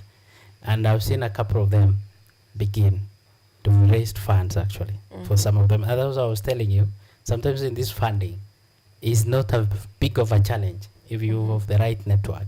Raise funding, enough moratorium, sometimes no interest, and we've been able to support these people. In various areas without mentioning names. I've walked the journey with a few students, people leaving college, and they have something as we speak. Interesting. Brilliant. How has mentorship worked for you so far? It's great. Also, allow me to mention, before I forget, on the aspect of how Finance Society has equipped our students. So today, we have organized our National Finance Summit for each and every student out there is welcomed at BSSC Room 14, where we have experts joining us from different fields, from investment to speak about investments, budgeting, savings, income as a young entrepreneur. So our theme is sustainable economic growth, themed to young financial literacy for young entrepreneurs. So having a day to just speak about financial literacy, enable to help young entrepreneurs and students to understand in depth from renowned experts, professionals. It's also one of the ways we help students. Yes. So it has worked both for you and for those who are in the society? It works. And as my senior has mentioned, they are approachable. We approach them and they give us opportunity to go and also attend the events. I'm a partial member of one of the coffee dates organized by an institution. We attend them, they listen, they engage with us, they're able to help us understand what is it there, that it's not the process that we are going through, the road that we are taking, follow this, follow that, do this, and we appreciate so much. The mentorship has worked. It helps us to start earlier because I believe in our education, there's also those papers that you're supposed to do, the certifications that we may not know, but unless you ask, unless you were guided through, you'll be able to understand that I can be able to do my bachelor's, and if I have an opportunity, I can also be able to equip myself with these certifications that will enable me to and place me in a better position when I get to look for the employment. Yes. Interesting. Now, in the sessions that you have, do you offer in-depth training? Because there is one thing about having a business idea and knowing that this is how my business should work, but do you offer trainings, in-depth training on how you could write the proposals, how to pitch to these investors, how to get funding, how certain ventures will work for specific businesses? Yes. Like, do you offer in-depth training? Yes. To your members? Yes, we do that through partnerships with institutions and also other members, stakeholders who are interested in the mentorship programs, that by organizing webinars and also physical sessions and inviting them, just having a day where they can just talk about how you can be able to place yourself out there, how you can be able to catch an investor to be able to invest in your businesses. So yes, we do that practically through the webinars and physical meetings by inviting them on board. Interesting. Kuna mtu nyumbani sasa anauliza Kenya manze hakuna kitu ya free. Is it trainings? Are they paid for or are they free? They're not. Most of them are actually at free. You just have to log in with your phone, have data, and it's a session of probably 1 or 2 hours. Yes, we have the guest to speak about a specific topic, on about probably the pitching of your businesses, and also how to position yourself in the industry, the trends that are happening, how to stay adaptable, how to plan, how to budget in the practical world. Yes. Is it only for university students or for the general public? I believe it's for general public. Yes. Interesting. So, you mentioned kuna watu wanaweza nipiga nyumbani nisipouliza hii swali. There is one thing about knowing that Kenyatta University offers this training, but there's also another thing, knowing when and how. Yes. How do you give this information to the public? Our social platforms. We've tried to we always try to make sure that we update them as soon as possible through our media platforms, our Twitter handles, our Facebook pages, our Instagram pages, LinkedIn, and also our WhatsApp group, and also mobilizing students to share with other students, because once we share, that's how it gets out there. What is, how do you identify your social media platforms? Finance Society, the Finance Society. Yes. Finance Society all through WhatsApp. Yes, Finance Society of Kenyatta University. And our motto is demystifying the finance knowledge. Okay, interesting. Now, watu wa nyumbani today got you covered. Nimeuliza maswali yenu yote.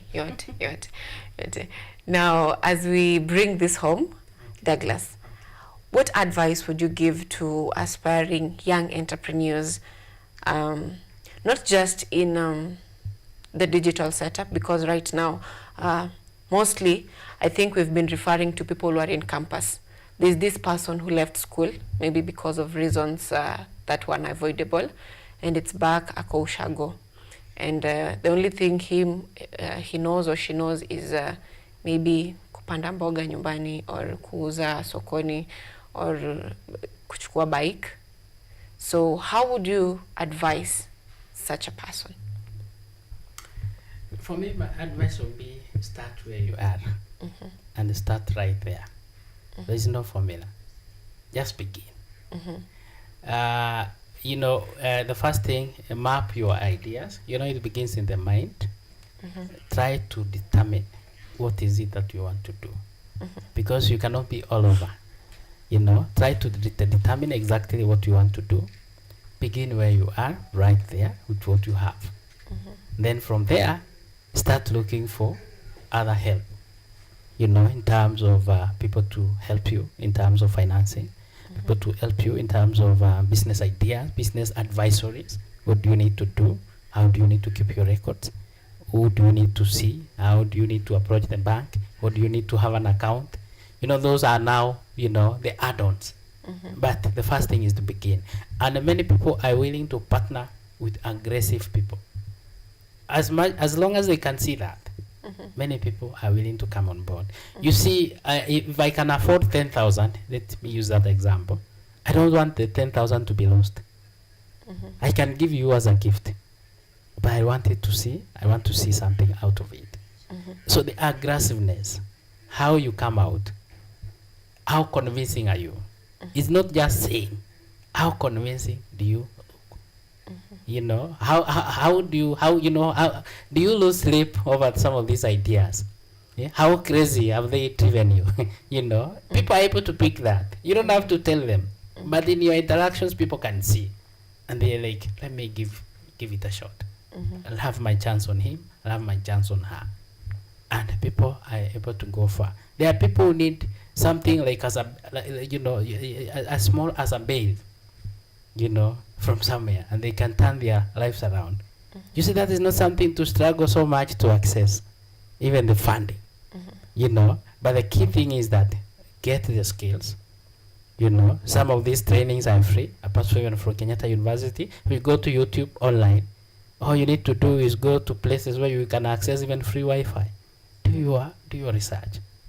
Once you do your research, begin. Trust me, people will see it within your circles and even beyond, and be able to come for your help. And not everyone can be in this, this digital space. Like now, the few of us who've been lucky to go to school, there are those who did, but there's something they can do, and that's why I'm very categorical in my advisory. But that begin where you are, begin with what you have, right there. Do not struggle with very many things. Now start the add-ons and incorporate some of the discussions, ideas we mentioned in this discussion, and for sure you'll take off. The key thing is that lift off. Once you lift off, you can fly. You can fly. The greatest challenge, even for an aircraft, is just lifting off. Once you lift off, inertia and the other things kick in, and you'll be rolling. Interesting. Thank Douglas says that the important thing for you to do is just begin. Yes. Now to Paulette, Yes, how would you yes. advise someone who is at home struggling with the beginning a business, or someone who finds it hard to join the club? Okay, I'll start with the first one, understanding the challenges and also how do you maneuver through it. First, you just have to plan.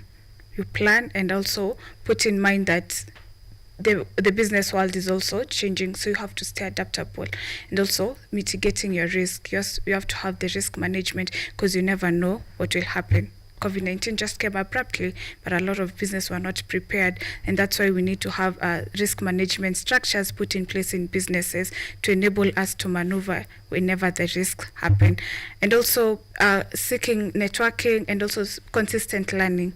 Just be on the move, understand what is it that I need to do, what is this that is affecting my business, how am I supposed to maneuver through it so that I can be able to continue staying on the edge of being a successful business, and also embracing our failures. We learn from them. So just about a smooth flow.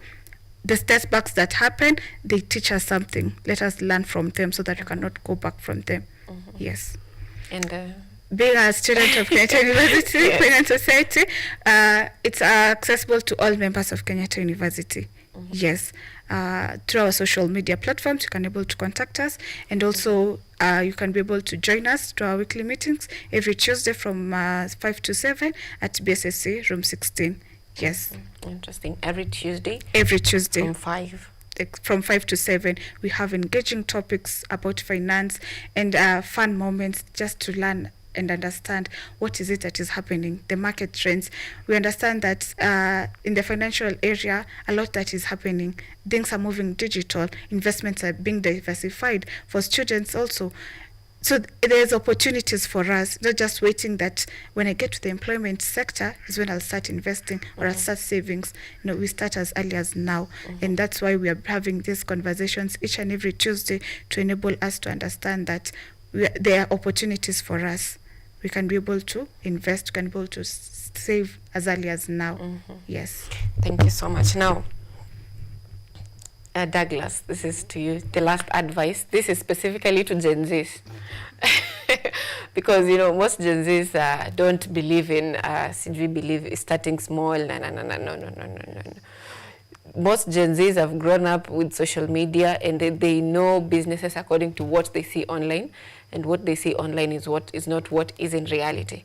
So how would you advise Gen Zs whose mind is always to begin big? Because I am an example. I was recently asked, what line of business do you want to begin?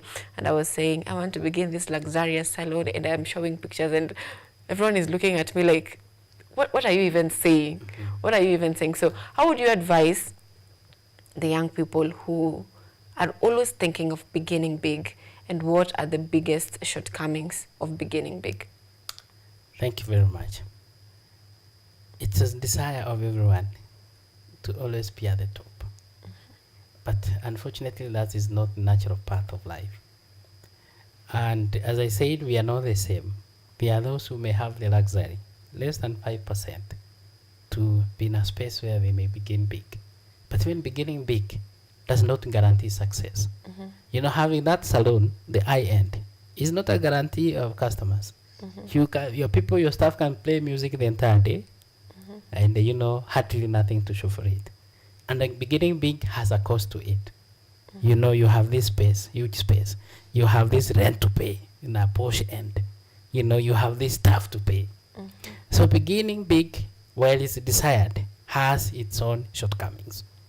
I would rather myself, and talking from experience, you rather begin and the business demands the growth, dictates the growth.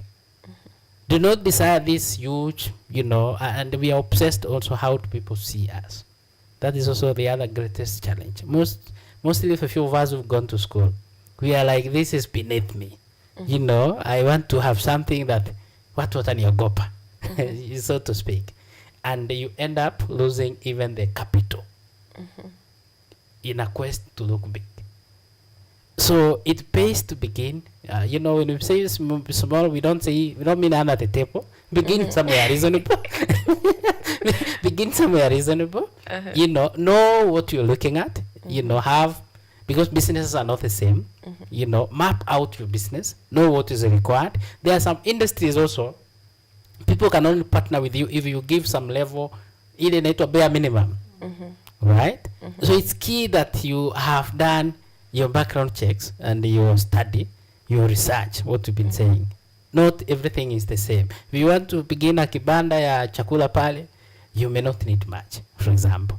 So it's key that you begin fairly reasonably in a place where you think it can be able to propel you to the next level. Then from there, begin on the add-ons. Get the resources you need. You know, even the funding is easier. It's easier for anyone to fund an existing thing than a business idea on paper. You know, there's a reason we are all insisting on this. People can only put money. Most people will be willing to put money if they can see the progress. Than when it is wishful talking. You know, this talking this big. Yeah. Any produce in this space, they know that. No one will come to you with a business plan or anything to tell you the graph is facing down. They all talk big. But what separates them? So it's always key to begin somewhere. For Gen Zs, it's also key to appreciate that we live in a dynamic environment. Any day we walk through town, there are those people making what do you call them? The Instagram, you know, all over. You know, they seem to be all focused there, getting views, even sometimes when they are not saying much, what people should be able to follow. You know, they are more obsessed with this. But we all can't be there. We all can't be in that space. Listen to your inner self. See what you are cut out for. There are people even who they study this course, but they are cut out for this. Identify that which you are cut out for.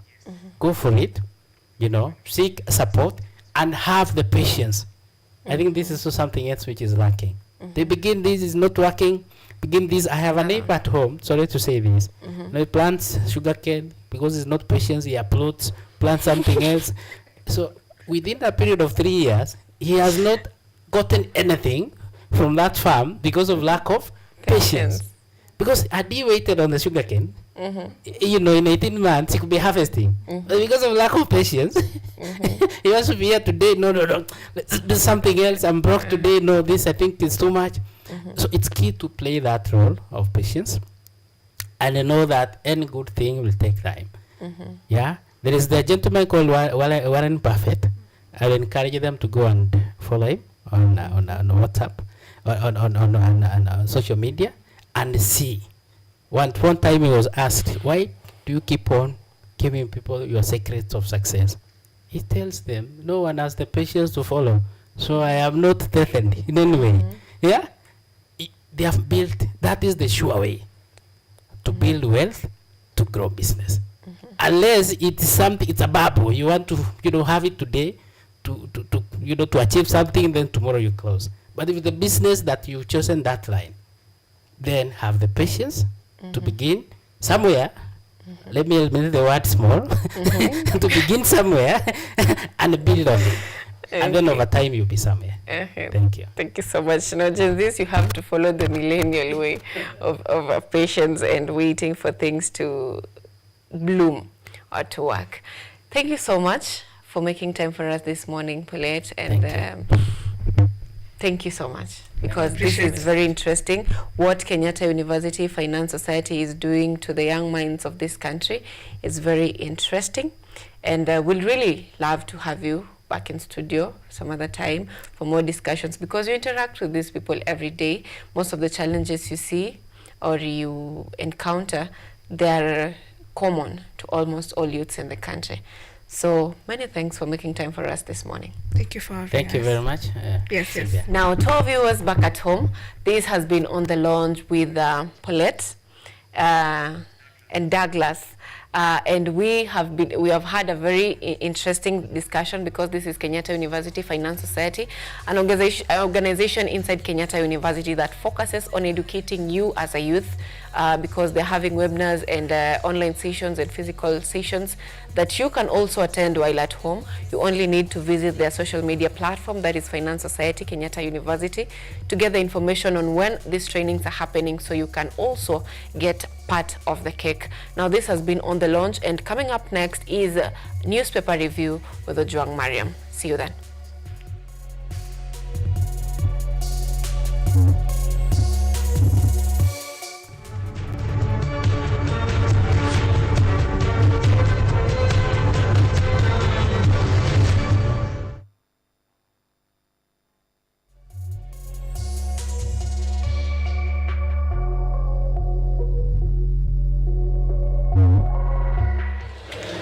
Thank you. Best adaptation, and the nominees are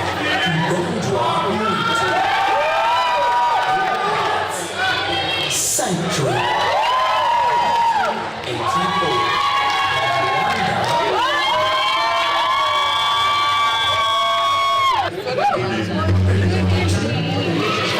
and the winner is, for best adaptation, Chatterbox.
Thank you so much to the entire Rwanda Bureau.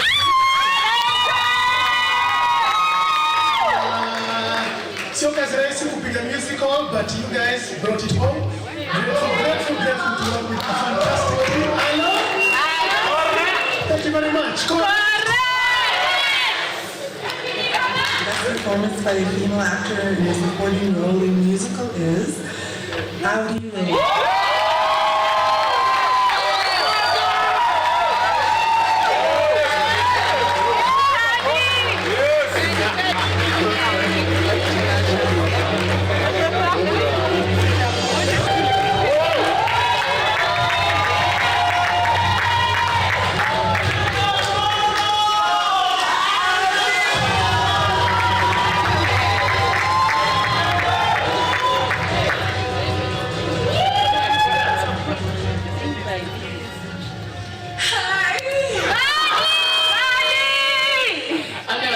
Before, so this is so cool. Fans of Pengzi, hey! Chatterbox, shout out for the gig. Thank you, we like getting paid. Seth for the choreo, you did the thing. Alice helping me to sing, thank you. My friends, no cafe near Salma. Keeping me sane, because being an actor is, whew, it's something. And when we take a seat, thank you.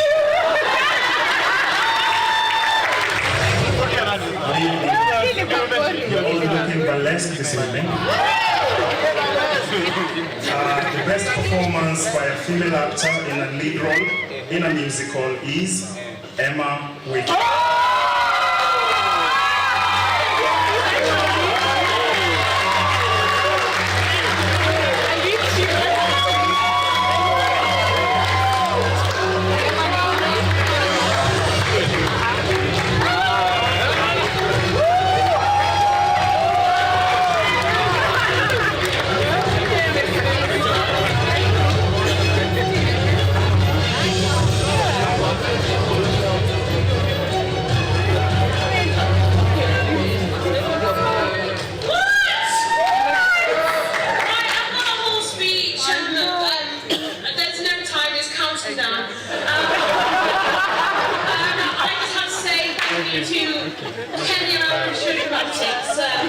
I have moved away from Kenya now, which feels to me is just... I'm back. Thank you for bringing me back home by this nomination, the KTAs. I'm just delighted to be nominated, and thank you so much. I really appreciate this. This is so cool. My mum's going to, like, really approve of me now. Thank you. Yes, it's going to start in a couple of seconds. So, I have to say thank you to the band of school. I have to say thank you to my mum and dad, obviously. Lee, our director, Kat, who gives everyone a platform to perform. It gave me the platform. I miss it so much, and you know what? Win it again next year, Tana.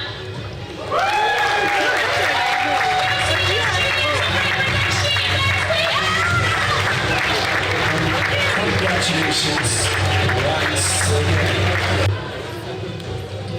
Hi everyone, I bring you greetings from Embu. For the doubting Thomases, I am also wearing a mask. It's an invisible mask, but very advanced. Even I myself can see it. So, best performance by a male actor in a supporting role in a musical goes to none other than Nyakundi.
What is that?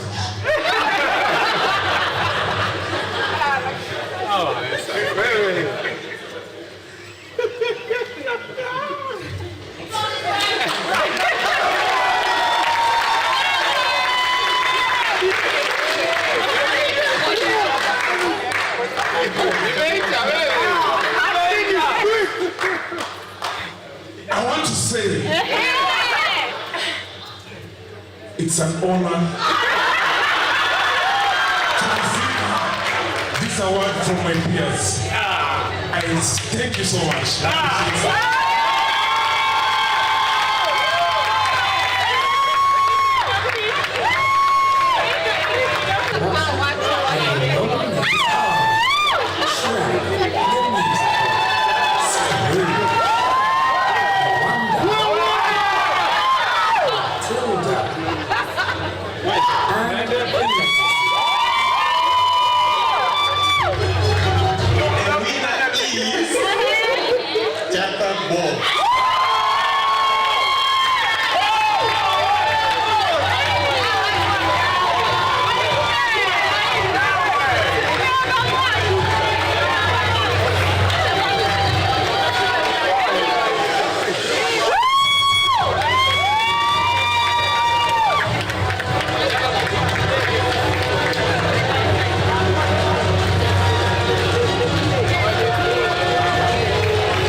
listen.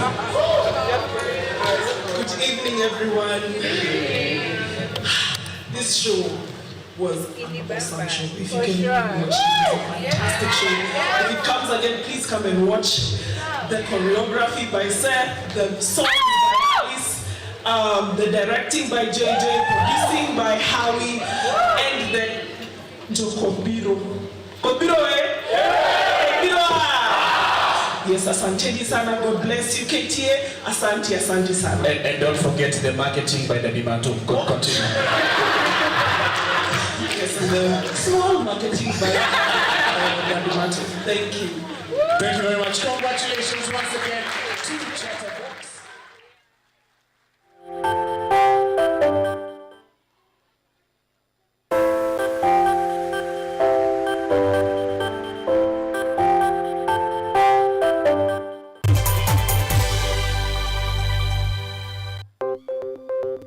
Maelfu na maelfu ya wahamiaji wakiwa na watoto kutoka nchi za Amerika ya Kati wanaendelea kuwasili kwenye mpaka kati ya Marekani na Mexico. Folks, I'm going. Thank you very, very much. I appreciate it. Thank you. Ni habari kutoka pembe zote duniani. Pepopa si vuguvugu. Pepopa ni idea. Tazidi ananyonya, hanyonyi vizuri, anakuwa hayuko comfortable. Jeshi la Jamhuri ya Kidemokrasia ya Kongo linapambana na waasi wa ADF.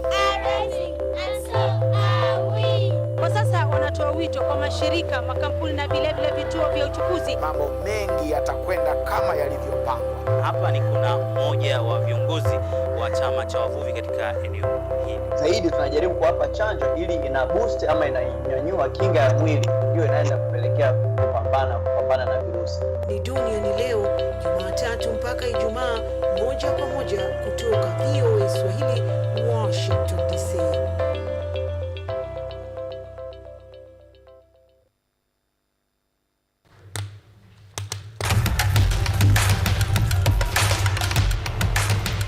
Access to knowledge, solution to unanswered questions.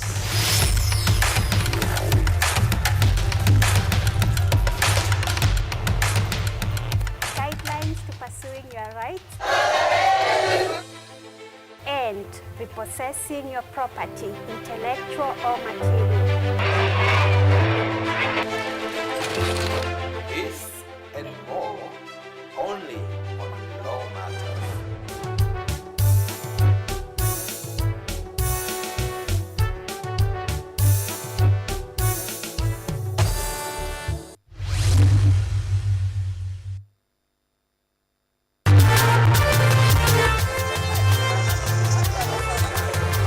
Ni nguzo na uso wa jamii. Kupanda shuka akawa tuzo, ukakamavu wake ukatii na kumfanya mwenye bidii. Kwa machozi na makeke akabaini jinsi ya kuwini. Huyu ni mwanamke ngangari kwa jinsi alivyo ng'ari. Mimi ni mwanamke mwake. Usikose kutazama kipindi cha mwanamke mwake nami Caroline Kimweli.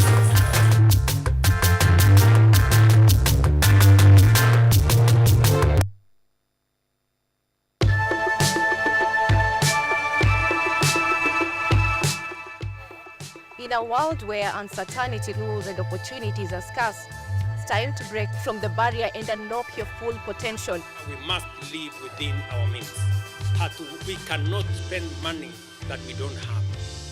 We will explore the fascinating world of investment, trade secrets, business strategies and entrepreneurship. Sasa challenges ziko mingi sana. Parking ya mzigo imekuwa mbaya. Unaweka pesa yako inakataa kurudi. Whether you're a seasoned investor or just starting out, what you covered with invaluable insights to help you succeed. Now, this year we have seen a rebound in the economy, which is well above the global average of the 3%. Join me, ANYANGO SYLVIA, every Sunday and Monday on KUTV News at 9, and let's turn your dreams into reality.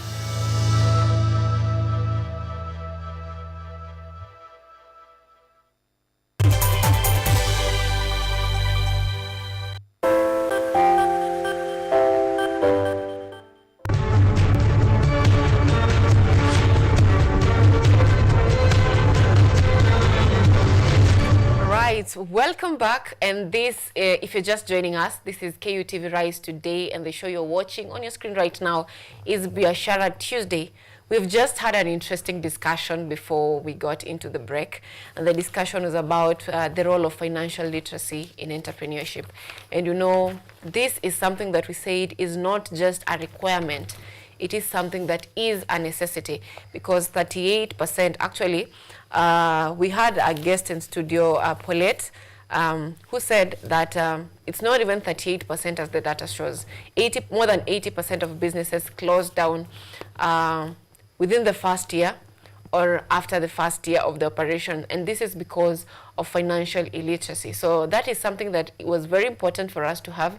If you missed that, you can go back after what you're going to have right now, which is a newspaper review with the one and only Ojwang Mariam Senior.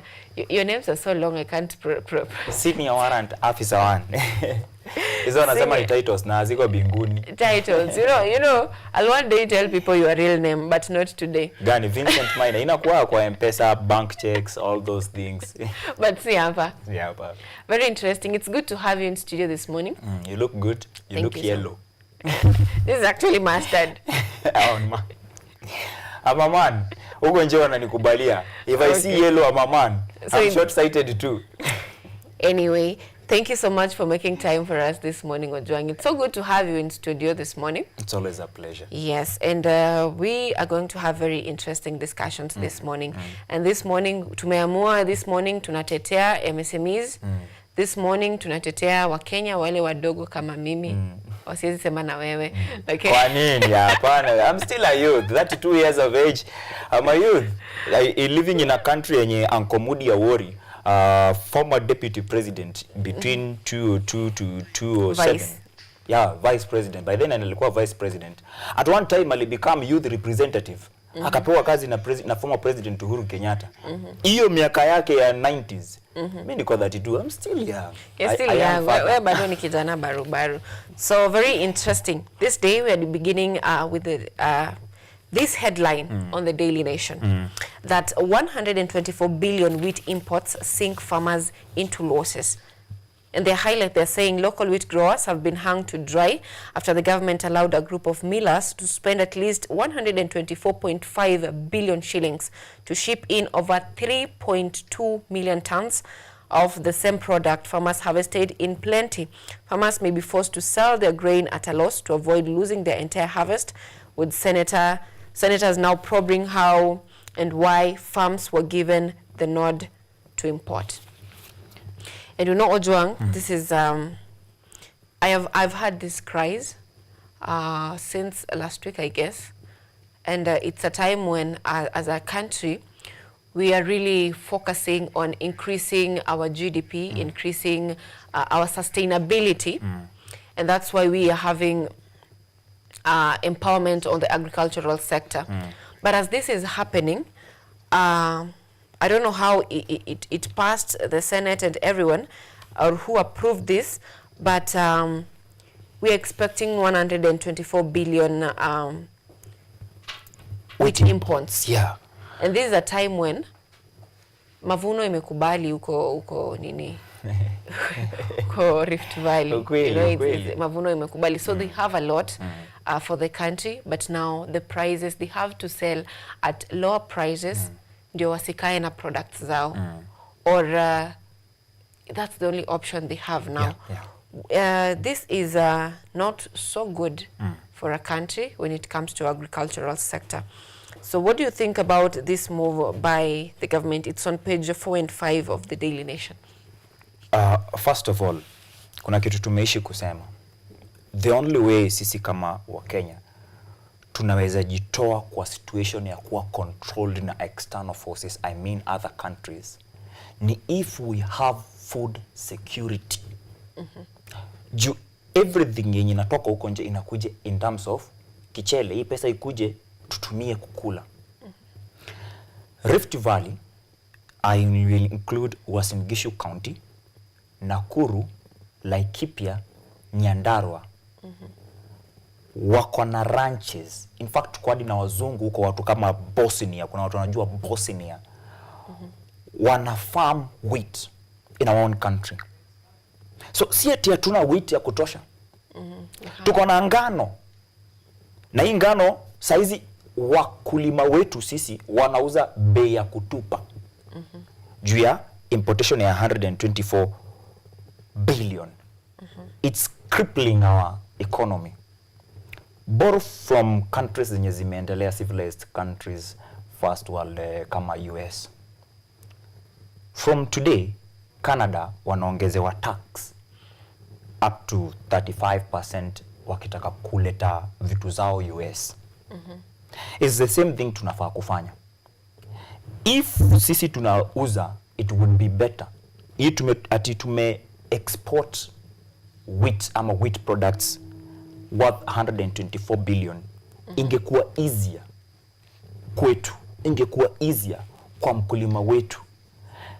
Na si ati wanafanya hivi ndo bidhaa zinaundwa na ngano kama unga wa chapati, biscuits, hizo vitu zote. Macaroni, spaghetti. Zitashuka bei. Hazishuki bei kwa shelf. Sawa, hazishuki bei kwa shelf. Kuna wakati tulikuwa tunaambia Ruiru vitu zinashuka bei. Hazishuki bei kwa shelf because ukiongeza imports na wewe tayari uko na imports, unakuwa na over supply. Na demand haitakuwa catered for. Mark, some of these people who own these millers companies are not even Kenyans. Wengi ni Wahindi. That is the sad part. Wengi ni Wahindi. Angalia Kitui Flour Millers, Joy Millers, Capwell Industries, Alpha Grain, Rafiki Millers, Malindi Flour Millers, Jamii Milling. Kwanza hizi zote ziko na majina ya Kiswahili. Ziko upande wa pwani. Ni Waarabu, Wahindi. Yule Mkenya mweusi mwenye kazi yake ni kuvuna ngano kwa wenyewe in the counties we have said, akiumia pia wewe Sylvia utaumia.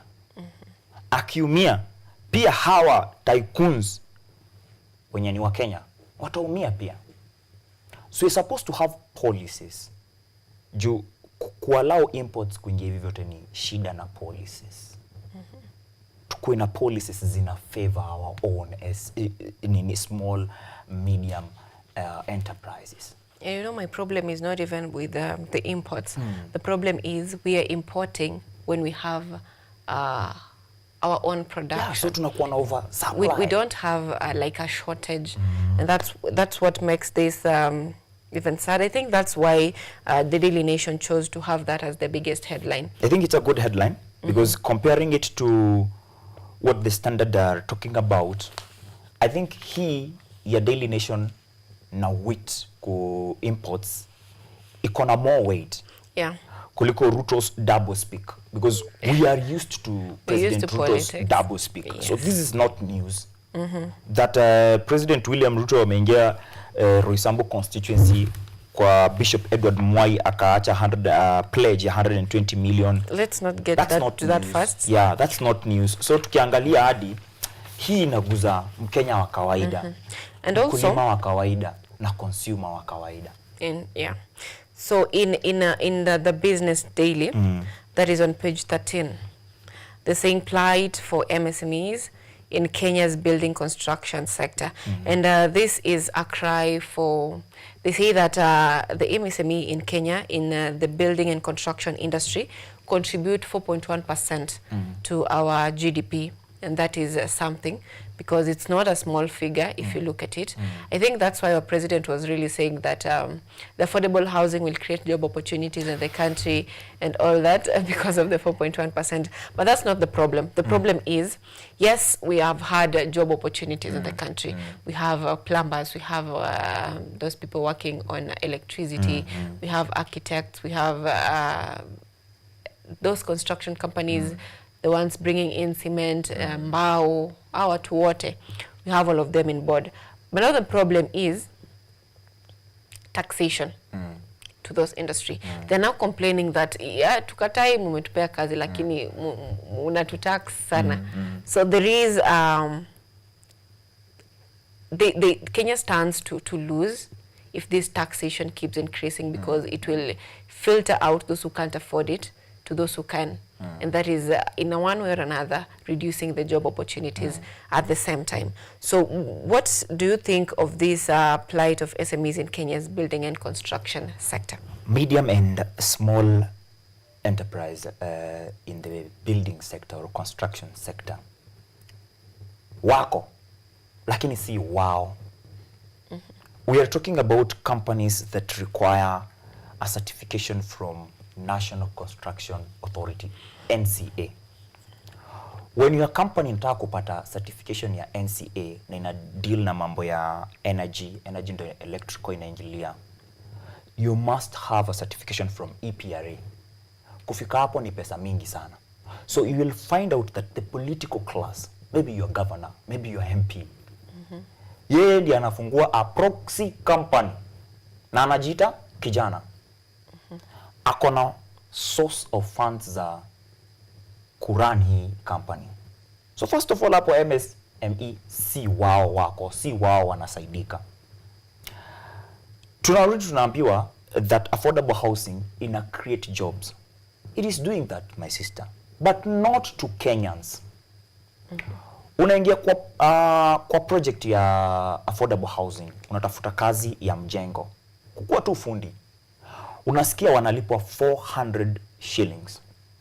I thought it's 800. Hiyo ni ya kuambiwa. Ukifika kwa hiyo ni 400. I'm telling you about something that is happening. So wewe una choose, mi badala ya nikaa hapa for 400, unaenda nyumbani. We have a lot of foreigners from Rwanda and Congo. Hao ndo wanakuja, wanaambiwa 400 na hao ndo utapata kwa site. Otherwise, I am challenging you as a journalist. This week uingie huko mashinani, find at least watu 5 pekee wakwambia mimi nimekuwa nikifanya kazi kwa affordable housing, and then ukuje utuambie. Ingia kwa constituency yenye iko karibu sana, hii ya Roysambu. Affordable housing hata ilikwama, but MSME bado wanaumia. Sisi tunaumia, but kuna watu mahali bado wanaendelea kuingiza do. Ulisema kuhusu watu wanapeleka construction materials, bado sio MSME. Inaingia kwa ile deal yenye President Ruto na billionaire, si billionaire, mogul, business mogul Aliko Dangote walisign before 2022 elections. So huyo ndiye analeta simiti. Mambo ya fertilizer bado ni Aliko Dangote analeta. Wewe kama Mkenya mwanataka kufungua kampuni yako MSME, kuna mahali unaingililia? Hauingilili. Hiyo affordable housing bado. Gazeti ya jana imeandika ya kwamba ni mtu mmoja out of 559 wamejiandikisha mambo ya boma yangu na wana save towards that. So hizi nyumba zingine zote tunaambiwa zinajengwa, units ngapi ndo zimeisha ukasikia watu sasa wameingia, wamepata nyumba zao, affordable housing zao? We are 2 years in.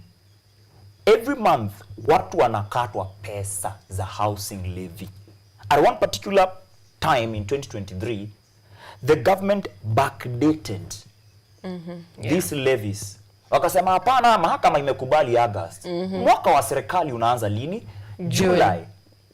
All that money pumped into affordable housing, but we don't have affordable housing zenye watu washachukua zao.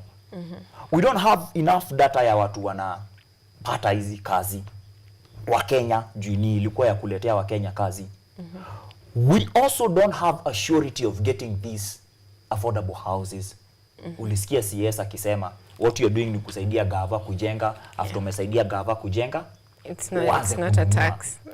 Umeshika. We are not even willing to buy them because a bed sitter is going for about 2.9 million. Tell me when you will save up 2.9 million for a bed sitter. Unaweka kitanda, unaweka carpet na screen imejaa. 2.9 million imeenda. At a place and we're still grappling with the struggles of this economy. We're still struggling to raise our companies, MSMEs.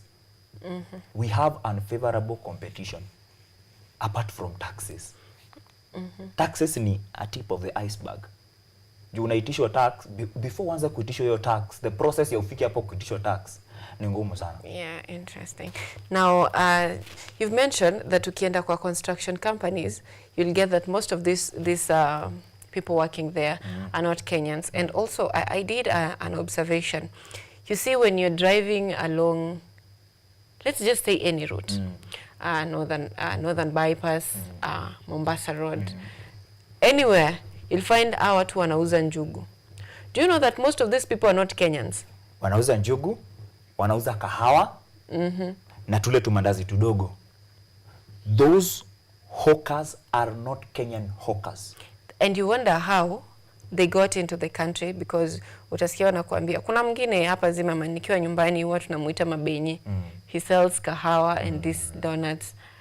That mabenye can never allow you to send him money. It's cash. Yeah, it's cash. And you wonder how they got in this country in the first place.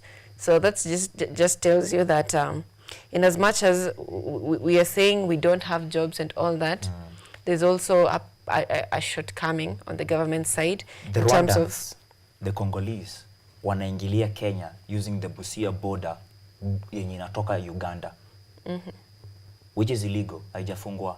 No verification is being done. We are having Somali community using the northern border.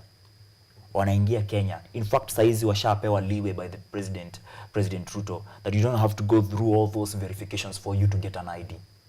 The other border pale hivyo side ya Ethiopia, our own, the Shukana community, are being massacred. Juzi ulisoma kwa gazeti, 20 of them massacred in one night by militiamen from Ethiopia. We are not safe from external forces. We are not safe from our own government. Na ukiwa safe sana, unaabductiwa. ukiwa safe sana. Really? Uko safe sana. Ukisikia mwenye ameabductiwa, at least huyo ameabductiwa na Mkenya. We still have 5 chiefs from Mandera huko juu. We have never known kulienda aje story yao. Walipiga tu kipindi na rais akatoka Ramu, akaingia Mogadashe, akaingia mpaka huko akasema watarudi.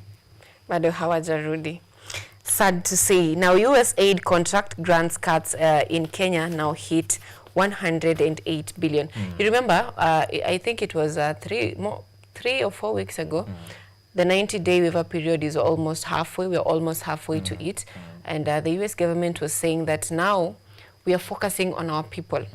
We will tax people who are bringing in the goods in the country to protect our own.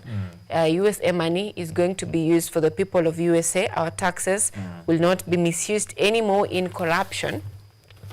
And ikatingiza dunia. And now the grant cuts hit 108 billion shillings. We have a health crisis in the country. Shashi is not working at the moment. Okay, let me not say it's not working. It's not efficient. It's not efficient. We have the health sector is really paralyzed. You know, people from other regions don't really feel this withdrawal of grants. But if you're coming from the Lake region, from the Nyanza region, you will really feel it. In Nyanza, there's this group of people called Nyamrerwa. I think it's the health promoters. They've been there since my grandma was one of them. They call them health promoters. Now, health promoters, their work is to, they normally have bags with kits, HIV test kits, malaria test kits. They walk around. Polio vaccine. Yes. Nilifanya hiyo kazi. And if you're in the community, when you're sick, you first go to Nyamrerwa. Yeah. You run to Nyamrerwa. They offer you that service. And they were paid by the United States through USAID and all these non-governmental organizations. And now that it's cut, it is a challenge. You know what happens, why the Lake has highest cases of HIV and AIDS is because this is raw truth. In the Nyanza region, most people depend on fishing as their way to sustain them. So you'd go to the market. We have market days. You'd go to the market, and 80% of what is sold in that market is fish. So you go to the market and ask yourself, who is buying from who? Juu 80% ni samaki. Ni samaki. Who is buying from who? And those who are selling other communities like clothes, you know, you unaweza zunguka soko deep inside Nyanza region ukose kupata waru. Ukose nguo. Utakosa waru literally. Samaki. Yeah. So these people, that is their life. As a big business person makes it around 3,000, 4,000 in a good day. So when they do these businesses, most people, sometimes they lack what to buy food from, and they end up, you see when this lady saying niliamua kumwangukia daktari. So this happens, they decide kuangukia the fishermen. So you sell yourself for fish, for your family. That's being selfish. Yes. That is so huge, and that's why we are having so many cases of HIV/AIDS in the Nyanza region. Another reason is because they call it tero. Like not when we are married and then you die, your brother marries me and I inherit. Yes, that is tero. That is also another contributor to the high cases of HIV/AIDS. So when USAID was in place, it offered training. It offered, I attended some of them because at the age of, ukianza kubalehe, you are taken to Sky Girl and these organizations where they offer training. They give you girls' pads because some girls get into the immoral practices because they lack it. So they offer training. They give girls' pads. They offer, that's the first time I heard of PrEP. Do you know of PrEP? Pre-exposure. Yes. Prophylaxis. You're trained on that when you're growing up. So this funding went to those areas. Uko ndani. It's not common in urban setup. So when USAID withdraws this, it's not just about, you know, we are looking at it as a loss of job opportunities for those people working, but we are not looking at the bigger picture. The health crisis that is going to be in the region, the young people who are going to leave school because now they lack funding, because it also offered sponsorship to young girls and boys. So we are not looking at the bigger picture. We have a problem with the funding of our education system. So it's going to cripple the health sector. It's going to cripple the education sector. It's also going to cripple the economic sector because it offered also training to young farmers and those people affected on how they can manage their business. So this is not just something small that we should be looking at it as it's just loss of jobs. I don't know how it is like from where you sit. From where I sit, it's sad, first of all, that US government has decided to cut on this expenditure of giving to other countries through United States Agency for International Development. But whenever US give you money, they don't give you money for you just to benefit. They want something in return.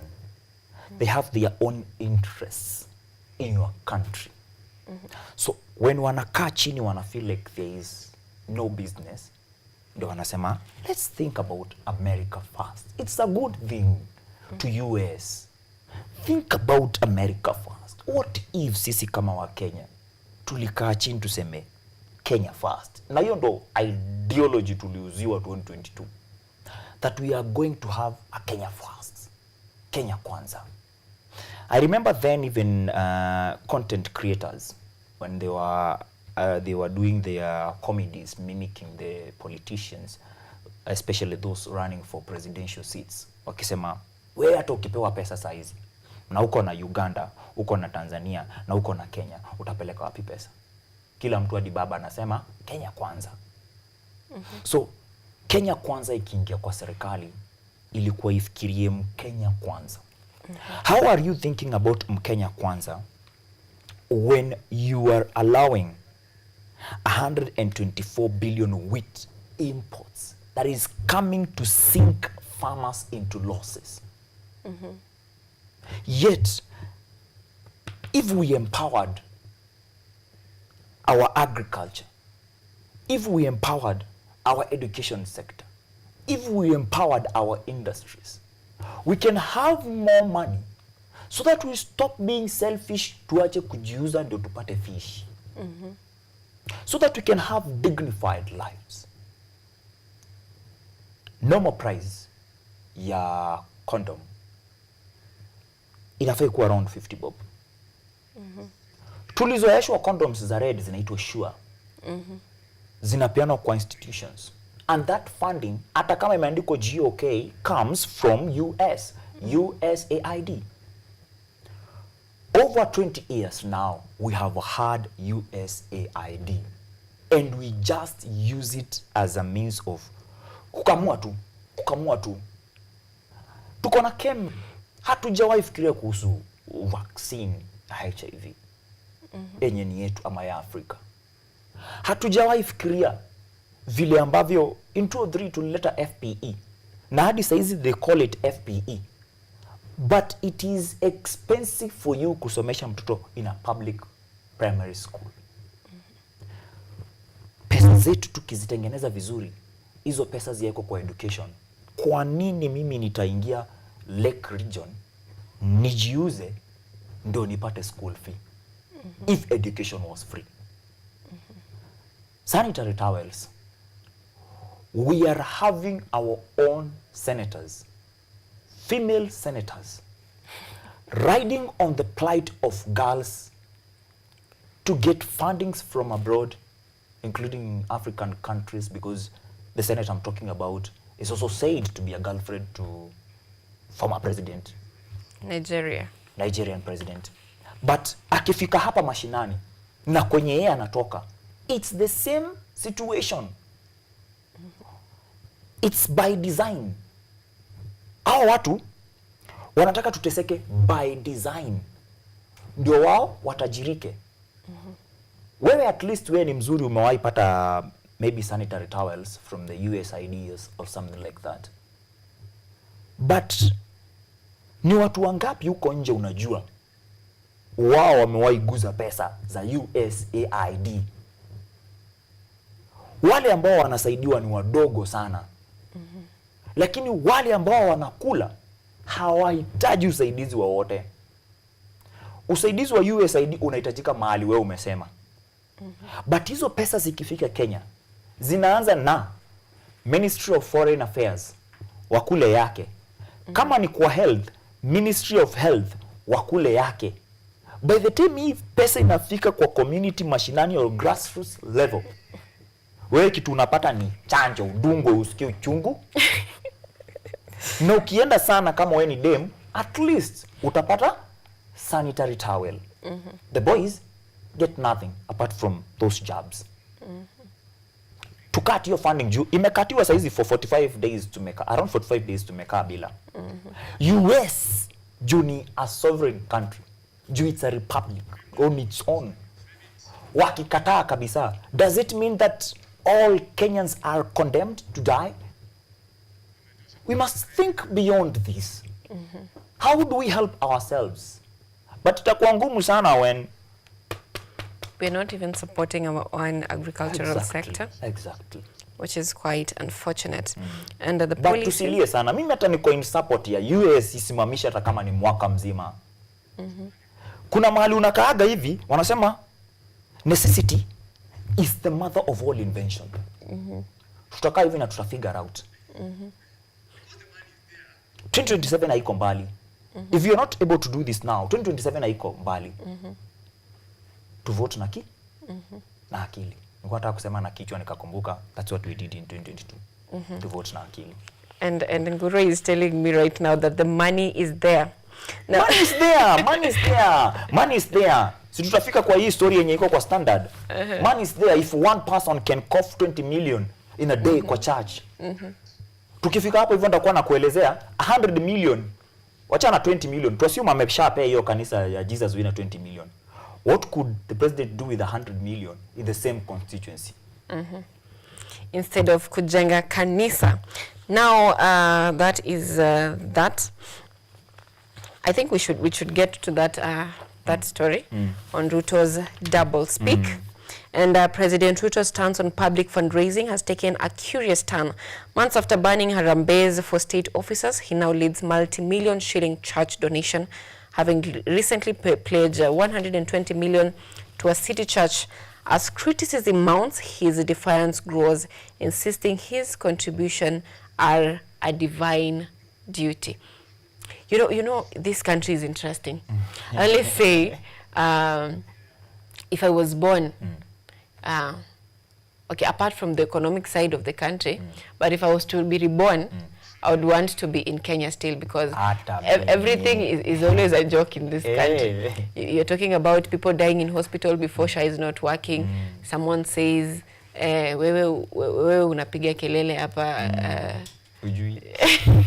ujui chenye inaendelea. When we talk about the funding is not happening right, and people are paying 100,000 for school fees in campus, and this is blocking other people from accessing university education. And we are saying it'll work too, you know. Give Ruto time. It'll work too. So you guys relax. And now, when we say that you should not do fundraising and all that, it's like the rules in this country are not applicable to the executive, are not applicable to the judiciary, are not applicable to the legislatures. It's only applicable to sisi wananchi wa kawaida. If you're not funding the government, the rule that only applies to you. If you're not funding the government, that's where the rule applies to you. And now this, after the Gen Z protest, this was an aftermath of Gen Z protest, when they were saying that you're giving much expectation. At some points, I actually agreed to that, that politicians are given so much expectations, that a salary over 600,000, in every weekend, you're expected to go to funerals, not less than 2. So if you go to every funeral, if you're giving, let's say, 10,000 to every funeral, that is 20,000 shillings per day. That is just donation. And you've not included your transport to that place. So let's say it's around 30,000 shilling per day. The weekend has 2 days. So that is 60,000 shillings in every weekend. In a month, that is 60 by 4. That is 240,000. You've not counted the visitors who come to your home. Mheshimiwa, mtoto wangu amelala njaa, mheshimiwa mtoto wangu hajaenda shule. So in almost month ikisha, someone has spent almost 500,000 as a politician. And they were arguing that this is what drives them to corruption, trying to cope up with life, because the society expects you to give a lot. And also you're expected to live a good life, build a good house for your family and all that. Your children need to go to good schools. Your wife here needs to look like bibi ya mheshimiwa. So they're saying that in a salary over 600,000, trying to keep up with that life is not a reality. And it leads them to corruption. And now the president, to change this, he was saying that they should not. They should not be part of those fundraising and attending those functions, giving out money. And I was like, okay, fine. Maybe that is a mitigation. But now, where does the president's money come from? I understand that he has allowances. And a lot of businesses. and a lot of businesses. But would you give 120 million from your business for a church funding? Mimi. Hata kama kanisa linajengwa na kina vijana. You won't give out? I could give them the church.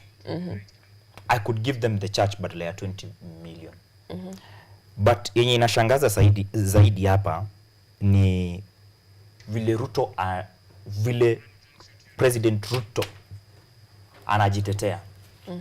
That whenever we give, we do so to God. I have been trying to find where it is written in the Bible, because I am an ardent reader, that when you give to God, it is returned by the bishops. That was in November 2024. Austerity measures na hawa political class kukua kila time wana flaunt their wealth, their vehicles zetu, kwanza hizo ni zetu, fuel guzzlers. Ndio akasema as a way ya kuensure that kila mtu ana live within their limits ama means, then tunapunguza vitu fulani. A head of state or a father should be a truthful person. You cannot use a lie yenye mimi nikitumia kesho ni crime ama ni sin. Leo umesema kwamba sheria kuna watu waiguzi. They threaten you that sheria ni msumeno na unakata pande mbili. What they have never told you ni that hii sheria yenye ni msumeno ni inakata maskini pande hii na pande hii. Ndio maana anasema inakata pande mbili. But wewe, as long as wewe ni mouthpiece ya government, wewe kazi yako ni kulamba watu visogo and every other part that they would like to be leaked, then wewe hauko hapo hivyo kwa sheria ikuguzi. Jaribu kusema kitu ambacho ni tofauti na chenye serikali inasema. EACC now becomes the gun to be used against you. But in real sense, wao ndo wanafaa kuwe jela. President Ruto anaingia Nairobi City kuenda kwanza, kitu cha kwanza kukwel eti vita ya Nairobi County Government na Stima Plaza. The pettiness yenye iko hapa Nairobi. Wewe unakataa kulipa stima over 3 billion. Mimi nakukatia stima. Wewe unaenda mashinani Kayole, Roysambu, Kibra, wapi kwingine kuna choo mingi. Tatu zilete zote na exhaust. Exhaust inafika ina mwaga hapo kwa. I heard someone say that alimwaga uchafu yenye inatoa supu. Yeah. That kind of pettiness. Ndio President Ruto anaingia Roysambu ati kuaddress na ku make sure kuna peace. And then mwenye anasema tuishi kwa limits zetu anapeana kwanza 20 million na anaongeza 100 million kwa one church in Roysambu constituency. Roysambu constituency yenye imejaza mashida hapa chungu nzima. Before appearing for this newspaper review, I asked people why include vitu zenye 100 million inaweza fanya in our constituency. Na mahali alikuwa Makiu hakukuwa na Roysambu constituency MP. My MCA wakutoka Roysambu constituency sikuwaona hata mmoja. I know them. Sidhani kuna MCA Roysambu mwenye atujuani, including the MP. So 100 million wanaweza upgrade health facilities, more equipment and staff for hospitals like Kahawa Health Center. Kwa hiyo budget ya 100 million. Kwa hiyo bado 100 million water and sanitation wanaweza. Saizi kuna kitu inaitwa re-advertisement of tender. Tendering process ya maji kiwanja KM. Kwa hiyo 100 million waka-inject hapo hivyo. Watu wote wa KM kiwanja wanapata maji Kahawa West na Kamae. Hao wanaumia zaidi. In our constituency Roysambu, President Ruto anasemaga anapenda vijana sana. We do not have ICT hubs. Hubs tunazionea Google Chrome. Sitaki kuambia ni hub gani hiyo. But mashinani hakuna kitu kama hiyo. Kitu kingine tunaweza fanya. We have vocational training college or institution in Roysambu. Inaitwa Kiwanja Polytechnic. Iko just behind Kenyatta University. Is it functional? Is it functional? Pesa zinatengagwa za kutengeneza fence pekee. But ukiingia pale hivyo masomo ni less or none. Sijapatana na watu from my community wenye wanasema siku hizi nasukuma ka course fulani hapo voka plumbing kwa ile community vocational training center yetu. But 100 million anaenda anaangusha place moja. No one is appreciating that. We are supposed to ask ourselves, President tunajua kila mahali anapata pesa in terms of government. Biashara tunaweza kuwa tujui. Juu kuna zingine zenye anapiga huko nyuma. Give us that as we conclude because muda pia umesonga. Yeah. We need people like Auditor General Nancy Gathongo, who is using Agethongo yenye kila mtu anaelewa. Nancy Gathongo, the Auditor General, anaenshuaga chenye anasema kitu kila mtu anaelewa. Saizi anasema hakuna sia government of Kenya ni ya mtu binafsi, atuambie hii 120 million President Ruto ni wapi anatoa, ndio tupunguze visa za money laundering, na ni pesa zetu, taxes zetu ndo zinatumika kuwa laundered into one church. I've heard the youth say that on Sunday at least wanapeleka sadaka yao Jesus Winner Ministry. Huko ndo nitakuwa church Sunday kuabudu na Mungu. Exactly. And you know, you mentioned Nancy and the social, everyone in social media, not everyone, the people who know about what she's doing in social media, they're saying that we should protect that woman. She should. And as that happens, you know, there's Kimani is tabling a motion in Parliament to oust her. Kimani, the Ishungwa? The one Ishungwa, the one that you know, is tabling a motion in Parliament to oust her. And as that happens also, there is a report by the public service that most people in the public service used fake documents to get their jobs in the public service. So, and it's supposed to be vetted by the Parliament. The same parliamentarians as the one who, most of them also, are there in Parliament after delivering fake documents to give them nomination seats in their political parties. So it is a question of Ruto saying we will deal with corruption, his legislators being the ones who are corrupt, the people fighting corruption being fought in at the same time. So it's a back and forth push. I don't know if we will win this. Our time is really up. I would give you a chance to comment on that, but we need to close. I think we will tackle that in some other time because it's something that is not expiring. Because 10 seconds, 10 seconds. 10 seconds as we close. Apart from academic credentials to give people job, I think kila mtu anafaa anaambiwa kuje na kioo. So that unaweka kioo kwa ofisi yako. Every time you want to talk about corruption, unaenda hapo kwanza unajiangalia unasema, hiyo ni mimi wa kwanza, acha tu niachane nayo.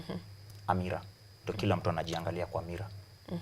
So they are afraid of talking about corruption because they're also part of it. Just like Auditor General says. Not part of it. Wako in it. Now this marks the end. We are closing this show on a very high note with so many pressing issues. But that is what we had for you this morning on KUTV Rise Today, Biashara Tuesday. Thank you so much for being part of it.